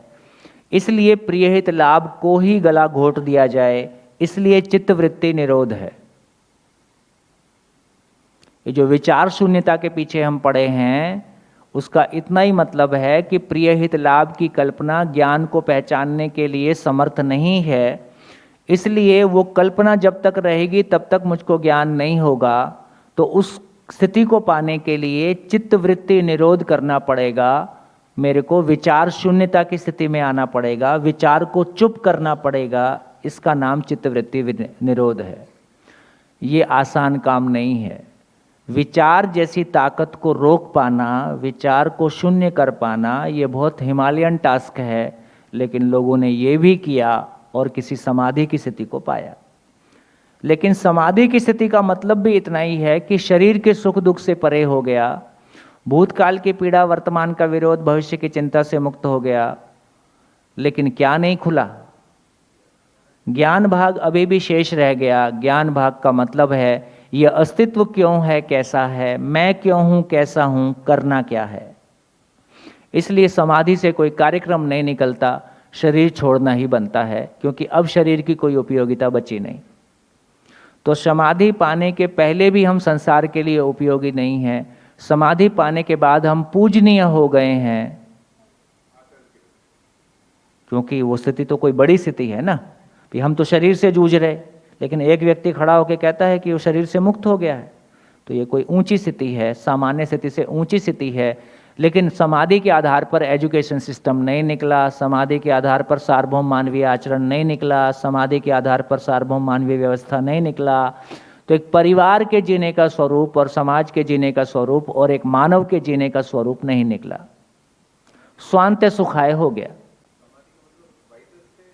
समाधि का मतलब है स्पेसलेसनेस, टाइमलेसनेस, बॉडीलेसनेस। तीनों काम ठंडा हो गया। शरीर है इसका भी पता नहीं है, कोई काल है इसका भी पता नहीं है ना, कोई स्थान है इसका भी पता नहीं है। समाधि के क्षणों में शरीर में 2.5 इंच का कीला भी घुस जाए तो भी पता नहीं चलेगा। आदरणीय नागराज जी को समाधि के समय में पीछे से दरवाजा गिर गया, दरवाजे में कीला था इतना बड़ा। तो जब मैं शरीर के साथ हूं ही नहीं, तो अब शरीर के साथ जो भी हो जाए तो मुझको अभी पता नहीं है शरीर का। लेकिन जब समाधि से वापस लौटता हूँ, सामान्य स्थिति में आता हूँ, तो प्रश्न ज्यों का त्यों है। तो समाधि में प्रश्नों का उत्तर नहीं मिला, समाधि में जिस ज्ञान का आश्वासन दिया गया था वो ज्ञान नहीं हुआ। तो आगे की प्रक्रिया में उन्होंने समाधि के बाद संयम और जो प्रक्रिया किया, उससे एग्जिस्टेंस उनके सामने खुल पाया और ये ज्ञान उनको उपलब्ध हो पाया, जिसको उन्होंने कहा कि अध्ययन विधि से मानव इसको पा सकता है। क्या अध्ययन विधि? अध्ययन विधि का मतलब है, तो पहला तो अब जो है चित्तवृत्ति को निरोध करने की आवश्यकता नहीं है। क्या आवश्यकता नहीं है? विचार शून्यता की आवश्यकता है, या प्रिय हित लाभ की कल्पना को न्याय धर्म सत्य की कल्पना में ट्रांसफॉर्म कर दिया, क्योंकि न्याय धर्म सत्य की सूचना हमको अनुभव मूलक विधि से उपलब्ध हो गई। जीवन कैसा है पता चल गया, अस्तित्व कैसा है पता चल गया, ये खाली स्थान खाली नहीं है, ये मूल ऊर्जा है, ईश्वर किसी को चलाता नहीं है, इसमें होने मात्र से सब चलता है, वो किसी को नियंत्रित करता नहीं है, धन्यवाद देता नहीं है, धन्यवाद लेता नहीं है, ईश्वर कृपा सबके लिए उपलब्ध है, ऐसा हमारे को। तो ये बहुत सारा झंझट हमारा मिट गया। 7वें आसमान पे रहता है, कण कण में है, तो कण के बाहर क्या है। तो बहुत सारी चीज़ें थी जो हमको क्लैरिटी नहीं बनता है। ईश्वर ने सृष्टि बनाई है तो वो कहाँ रहता है, यदि ईश्वर ने बनाई है तो उसको किसने बनाया है, तमाम तरह के प्रश्न हमको आते। तो मूल बात कितनी कि जीवन शरीर को चलाने वाली चीज़ जीवन है और पूरी सृष्टि मूल ऊर्जा में संचालित है। इतना होने से हम रहस्य मुक्त हो जाते हैं और हमारे है ना अनुभव करने से लेके और विचार करने से लेके और व्यवहार करने तक सारे आयाम खुल जाते हैं। तो इस रूप में कहा कि पहला ट्रांसफॉर्मेशन है कि प्रिय हित लाभ के स्थान पर कल्पनाशीलता न्याय धर्म सत्य का हो गया। दूसरा चेंज है कि प्रिय हित लाभ की प्रायोरिटी के स्थान पर न्याय धर्म सत्य की प्रायोरिटी हो गई। तीसरा ट्रांसफॉर्मेशन है कल्पनाशीलता में जो अर्थ है उसका वास्तविकता के साथ में तदाकार हो जाना। जिस वास्तविकता का अर्थ मेरे पास मेमोरी में है, उस वास्तविकता को अस्तित्व में डायरेक्टली पहचान लेना। जीवन का अर्थ कहाँ पे है? मेमोरी में। जीवन कहाँ पे है? एग्जिस्टेंस में। तो अर्थ का वास्तविकता के साथ में तदाकार हो जाना। और ये कैसे होगा? ये कैसे होगा? इतना ही काम मेन है, आगे की यात्रा तो अपने आप है, इतना ही काम मेन है। तो कैसे होगा? तो हमारे चित्त में इतना बोझा पहले से है ना, और ये सब कैसे होगा? तो इसलिए एक ही लाइन को हमेशा ध्यान रखना है कि न्याय धर्म सत्य पूर्वक जीना ही साधना है। मूल रूप में कहें तो न्याय पूर्वक जीना ही साधना है। न्याय पूर्वक जीना ही साधना है। न्याय को समझना मतलब सहअस्तित्व को समझना। तो सहअस्तित्व को समझकर मैं स्वयं के होने को और सभी के होने को पहचानता हूं। अब सबके प्रति मेरा भाव और विचार कैसा है? हर एक व्यक्ति के प्रति मेरा भाव और विचार कैसा है? पूरी प्रकृति के प्रति मेरा भाव और विचार कैसा है? हर घटना के प्रति मेरा भाव और विचार कैसा है? तो हर क्षण न्याय के स्वरूप को विस्तार से पहचानना, न्याय के स्वरूप का अपनी मेमोरी में स्थिर हो जाना, न्यायपूर्वक जीने की तीव्र इच्छा का अपने में बने रहना, और अपने भाव और विचार को, मेरा भाव और विचार न्यायपूर्ण है कि नहीं है, मेरा व्यवहार न्यायपूर्ण है कि नहीं है, मेरा व्यवसाय न्यायपूर्ण है कि नहीं है, सभी जगह में इसको जांचते रहना, लगातार इसमें करेक्शन करते रहना। ये मानव के साथ जीने से होगा कि पहाड़ पे जाने से होगा? तो हर क्षण मेरा अपने साथ होना भी साधना है, मानव की परस्परता में होना भी साधना है। और घर वाले ना सुने तो क्या करना है? उनके प्रति स्नेह भाव बनाए रखना है, उनके साथ चलते रहना है। विरोध करना है कि नहीं तुम समझ नहीं रहे हो, विरोध नहीं करना। उनके प्रति हमारा भाव कैसा हो? स्वीकार्यता का भाव हो। आज नहीं कल देखेंगे, इस शरीर यात्रा में नहीं, अगली शरीर यात्रा में देखेंगे।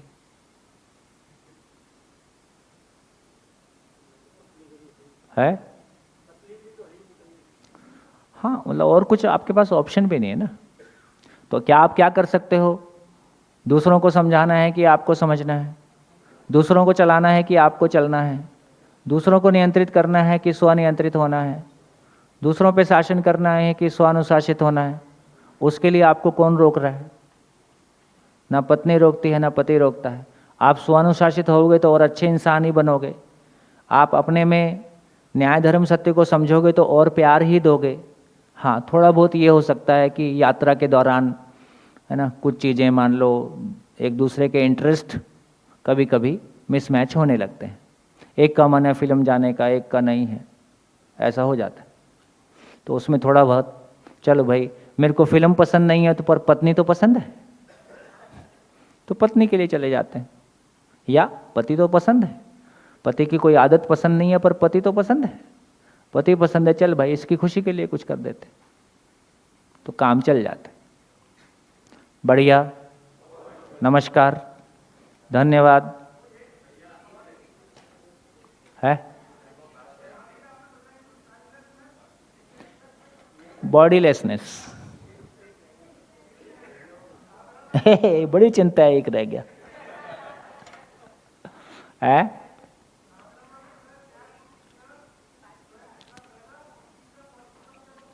न्यायपूर्वक जीने का मतलब है मेरे भाव और विचार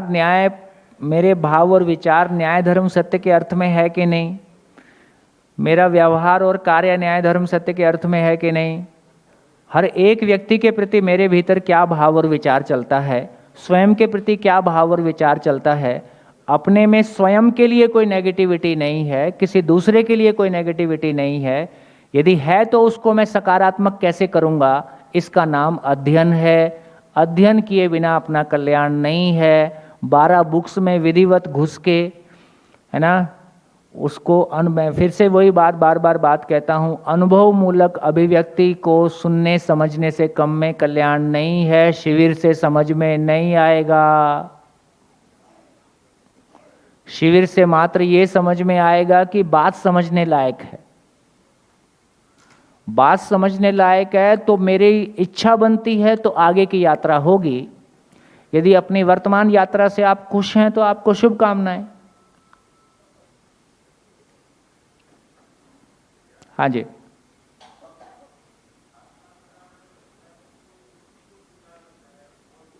माइक ले लीजिए। साक्षात्कार में जो भी पहचान में आता है वो बोध में स्वीकार होता ही रहता है, क्रमशः घटना है। हेलो। हाँ जी। हाँ भैया, जो साक्षात्कार में आता है वो बुद्धि में बोध के रूप में स्वीकार होता है जी। और उसके बाद वो जितना जितना आता जाता है उतना उतना उसमें स्थिर होता जाता है। बिल्कुल। और एक दिन घड़ा पूरा हो जाता है। और फिर वो आत्मा को ट्रांसफर करता है क्या बुद्धि? नहीं, जितना बोध मतलब जिसको कह रहे हैं कि समझ, तो जितना जितना साक्षात्कार होता गया उतना उतना बोध में इकट्ठा होता गया। एक दिन पूरा साक्षात्कार हो गया, बोध पूरा हो गया। जिस क्षण बोध पूरा होता है तत्काल बुद्धि अपने में एक तृप्ति को पाता है। उस तृप्ति से वो अगली स्थिति को, आत्मा को देखने के लायक हो जाता है, आत्मा को पहली बार पहचानता है। अभी हम आत्मा है उसको पहचानते नहीं हैं। लेकिन देखो ध्यान से सुनना, अभी हम आत्मा को पहचानते हैं नहीं, बुद्धि को पहचान रहे हैं नहीं, साक्षात्कार को पहचान रहे हैं पता नहीं, लेकिन वृत्ति को पहचान, विचार को पहचान रहे कि नहीं? हाँ, विचार को पहचान रहे। चित्त को पहचान रहे कि नहीं? हाँ, ये पहचान रहे। तो जितने को हम जी रहे हैं उसको हम क्लियरली पहचान रहे हैं। तो मन वृत्ति को पहचानता है, मन विचार को देखता है, विचार से हम चित्त को देखते हैं, चित्त की अभी गति को देखते हैं। चित्त के साक्षात्कार में कोई मटेरियल है कि नहीं है अभी पता नहीं है। चित्त में साक्षात्कार में मटेरियल है कि नहीं है। जैसे जीवन है, जीवन मेरे लिए शब्द है, जीवन मेरे लिए सहमति है, जीवन मेरे लिए लॉजिक है, या जीवन मेरे लिए अनुभूति है। इतने लेवल पे एक ही चीज को देख सकते हैं। ऐसे आत्मा, आत्मा मेरे लिए शब्द है, सुनने में अच्छा लगता है। आत्मा मेरे लिए लॉजिक है, अभी लॉजिक भी नहीं है। आत्मा में 4 क्वेश्चन करने जाएंगे आत्मा गिर जाती है। आत्मा ईश्वर का अंश है। अच्छा, इसका मतलब ईश्वर का टुकड़ा होता है? नहीं नहीं, ईश्वर का टुकड़ा नहीं होता है। अब पता नहीं आत्मा क्या है। तो वस्तु को पहचान पाए। तो आत्मा के लिए हमारे पास लॉजिक नहीं था, अभी जीवन के लिए हमारे पास लॉजिक है। लॉजिक मेमोरी में है कि लॉजिक एक्सेप्ट हुआ है? लॉजिक एक्सेप्ट हुआ है तो उस लॉजिक को, फिर उस सच्चाई को देखने के लिए हमारे भीतर तीव्र इच्छा बन गई है। जिस चीज की जीवन में तीव्र इच्छा है उसी को पाएंगे, जिसकी तीव्र इच्छा नहीं बनी है उसको नहीं पा सकते। आवश्यकता से उपलब्धि है। हम जांच सकते हैं कि मेरे भीतर कितनी आवश्यकता बनी है कि मैं अपने आप को जीवन रूप में पहचानूं। घूमने फिरने में मजा आ रहा है तो जीवन को पहचानने की कहां जरूरत है अभी? हेलो। अभी नहीं आएगा। हाँ, तो भैया फिर आगे जैसे बुद्धि तृप्त हो गई तो आत्मा को, आत्मा में क्या तृप्त होने के बाद बुद्धि तृप्त होते ही, देखो ये पूरी नेचर में ऐसा ही है। पदार्थ अवस्था तृप्त होते ही प्राणावस्था का प्रसव हो गया, प्राणावस्था तृप्त होते ही जीवावस्था का तृप्त हो गया, जीवावस्था तृप्त होते ही ज्ञानावस्था प्रकट हो गई, ज्ञानावस्था में मन तृप्त होते ही बुद्धि वृत्ति को देखने लगता है, विचार तृप्त होता है तो विचार की वस्तु को साक्षात्कार करना चाहता है, साक्षात्कार तृप्त होता है तो बुद्धि तृप्त होता है, बुद्धि तृप्त होता है तो आत्मा को देखता है। तत्काल आत्मा परमात्मा में अनुभूत होता है, आत्मा तृप्त होता है। आत्मा का तृप्ति से पूरा जीवन नहा जाता है। बहुत बढ़िया, धन्यवाद भाई। वो आप शब्द अच्छे प्लेस करते हो, वापस बोलना। साधना, न्यायपूर्वक जीना, स्वयं के साथ रहना और परस्परता में क्या बोला था आपने? अध्ययन करो 12 बुक्स 12 बुक्स। हाँ, अभी मनन ही कर लो, अभी उधर देखो। व्यावहारिक रूप में 2-4 लाइन शेयर कर देता हूं। पहला ट्रांसफॉर्मेशन, प्रिय हित लाभ की कल्पना, न्याय धर्म, प्रिय हित लाभ की तो रहेगी ही, लेकिन न्याय धर्म सत्य की कल्पना उसमें स्थिर हो जाए, तर्क पूर्वक चित्रित हो जाए। इसमें कितना समय लग सकता है? नहीं, सालों का ध्यान नहीं है, आपके एफर्ट पे। यदि आपका एफर्ट बहुत प्रॉपर है तो 1 साल में ये काम प्लस माइनस में हो सकता है।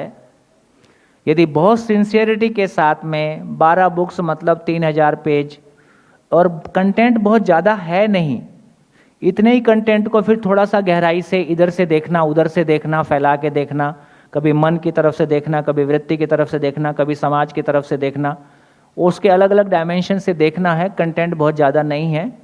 तो मूल बात आई कि फिर एक बार मेरे को ये भरोसा हो जाए कि जिस व्यक्ति ने पूरा एग्जिस्टेंस देखा उसने अनुभव मूलक अभिव्यक्ति के रूप में, जैसे कल अपन ने चर्चा किया, समाजशास्त्र, मनोविज्ञान, अर्थशास्त्र, है ना, तमाम डायमेंशन से उस सच्चाई को कैसे देखा जाए, तो मैं उस सच्चाई से देखने की कोशिश करता हूँ। तो हम पढ़े लिखे लोग हैं तो कम से कम उसको पढ़ के मेमोरी में लाना, लॉजिकली उस पर बात करना, चर्चा करना, ये हमको आता है।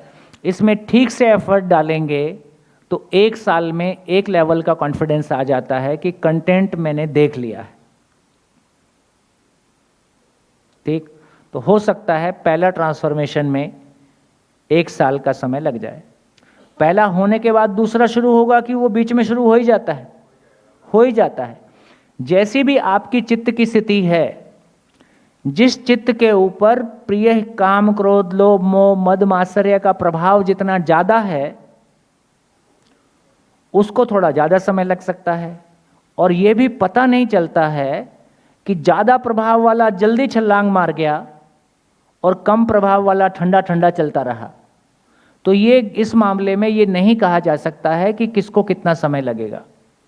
लेकिन ये बात जरूर है कि हमारी जो भी स्थिति है उसमें प्रिय हित लाभ के आधार पर ये जो पूर्वाग्रह, पूर्वाभ्यास का प्रभाव है उसकी तुलना में न्याय धर्म सत्य वरीयता में आ जाए, ये किसी किसी को तो पहला शिविर करते करते ही हो जाता है, होने लगता है, शुरू हो जाता है। प्रायोरिटी, जिंदगी एकदम शिफ्ट ले जाती है, प्रायोरिटीज एकदम शिफ्ट हो जाती हैं। इसका मतलब है कि आपका ये दूसरा गियर लग गया है, मनन होना, इसको मनन कहा। प्रिय हित लाभ की तुलना में न्याय धर्म सत्य प्रायोरिटी में आ जाए, इसका नाम मनन है। मनन का मतलब जो श्रवण में सुना था वो मान लिया है। मनन का मतलब मान पाना, बोल पाना, मान पाना हो गया, मनन हो गया। अब इसका मतलब है कि वैसा मान लिया है पर वैसा जीने की योग्यता नहीं है, तो पीड़ा होगी कि नहीं होगी। और वो चीज़ बहुत सुखद भी लग रही है, जो पीड़ा ही हो रही है वही मेरे को आगे धकेल रही है, ऐसा नहीं है। मैं खुद भी चाहता ही हूं कि मैं ऐसा हो जाऊं। तो ये मेरे उसको साक्षात्कार करने के लिए प्रेरणा बनेगी। तो ज़्यादा समय श्रवण और मनन में ही लगना है, क्योंकि ये जो पूर्वाग्रह, पूर्वाभ्यास से जूझने का काम है ये कुछ समय लेगा।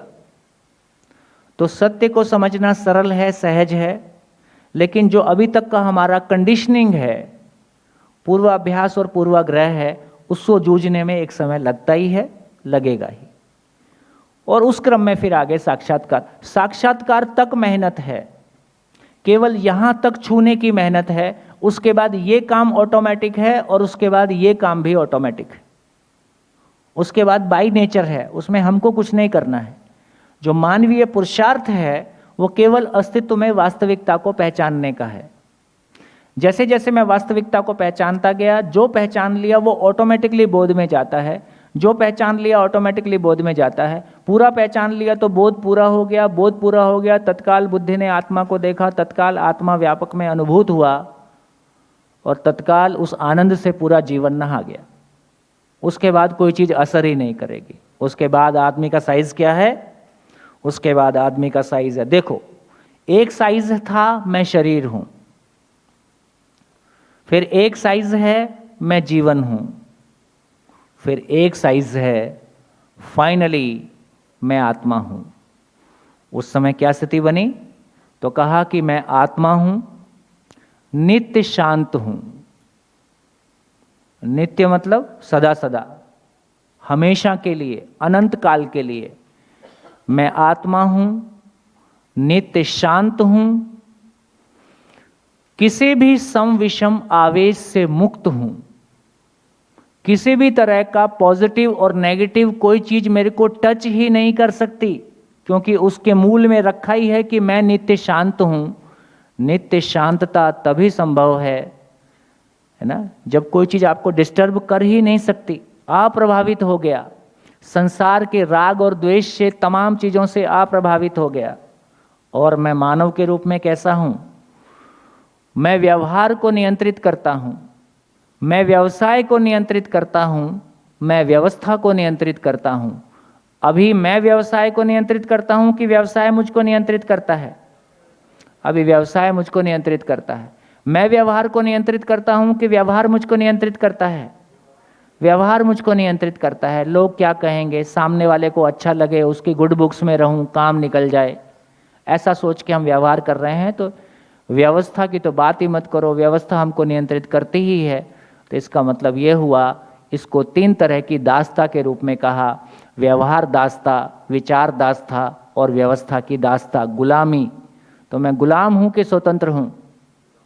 मैं स्वतंत्र होना चाहता हूँ। स्वतंत्र होने का मतलब है कि मैं आत्मा हूँ, नित्य शांत हूँ, सम विषम आवेश से मुक्त हूँ, व्यवहार, व्यवस्था और व्यवसाय को नियंत्रित करता हूँ, मैं स्वतंत्र हूँ।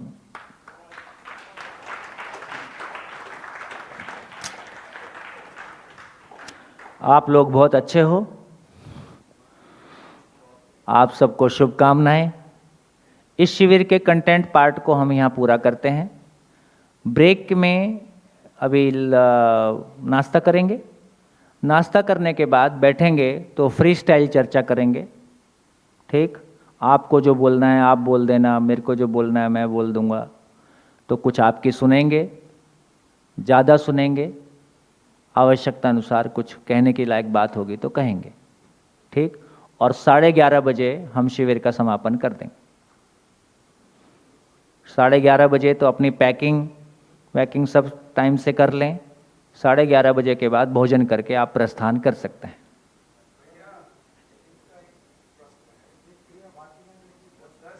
ओहो, बाकी रह गई। जैसे ही अनुभव का मतलब अब पहचान लिया। अनुभव का मतलब इतना ही है कि खाली स्थान खाली नहीं है, ये ऊर्जा स्वरूप है, इसका नाम अनुभव है। और ये ऊर्जा में सारी इकाइयां होने मात्र से, इस ऊर्जा में होने मात्र से सारी इकाइयां सृष्टि में दिखाई देती हैं। तो इस क्रिया का नाम अनुभव है। अब इसके बाद कुछ नहीं बचा और जानने के लिए, पूरा रहस्य खुल गया। तो अनुभव की अभिव्यक्ति प्रामाणिकता के रूप में है। अनुभव की अभिव्यक्ति प्रामाणिकता के रूप में है। तो अनुभव का जो परमानंद है, अनुभव में जो आनंद है, वो प्रामाणिकता के रूप में व्यक्त होता है। प्रामाणिकता पूर्वक मैं उस सारी सच्चाई को पहचानता हूँ, उस बोध पूर्वक ऐसा जीने का संकल्प होता है। जैसा संकल्प होता है वैसा जीने का चिंतन होता है, उसके चिंतन के अनुरूप चित्रण होता है, चित्रण के अनुरूप तुलन विश्लेषण पूर्वक, आस्वादन चयन पूर्वक मैं जीता हूँ। ठीक है, इसलिए जीवन में पहचाना, जीवन में 5 बल को पहचाना, ये सब स्थिति है, इसको बल के रूप में कहा। मनोबल, वृत्ति बल, चित्त बल, बुद्धि बल, आत्मबल। जीवन में 5 बल को पहचाना, जीवन में 5 शक्ति को पहचाना, आशा की शक्ति, विचार शक्ति, इच्छा शक्ति, संकल्प शक्ति और प्रामाणिकता की शक्ति। धन्यवाद, नमस्कार।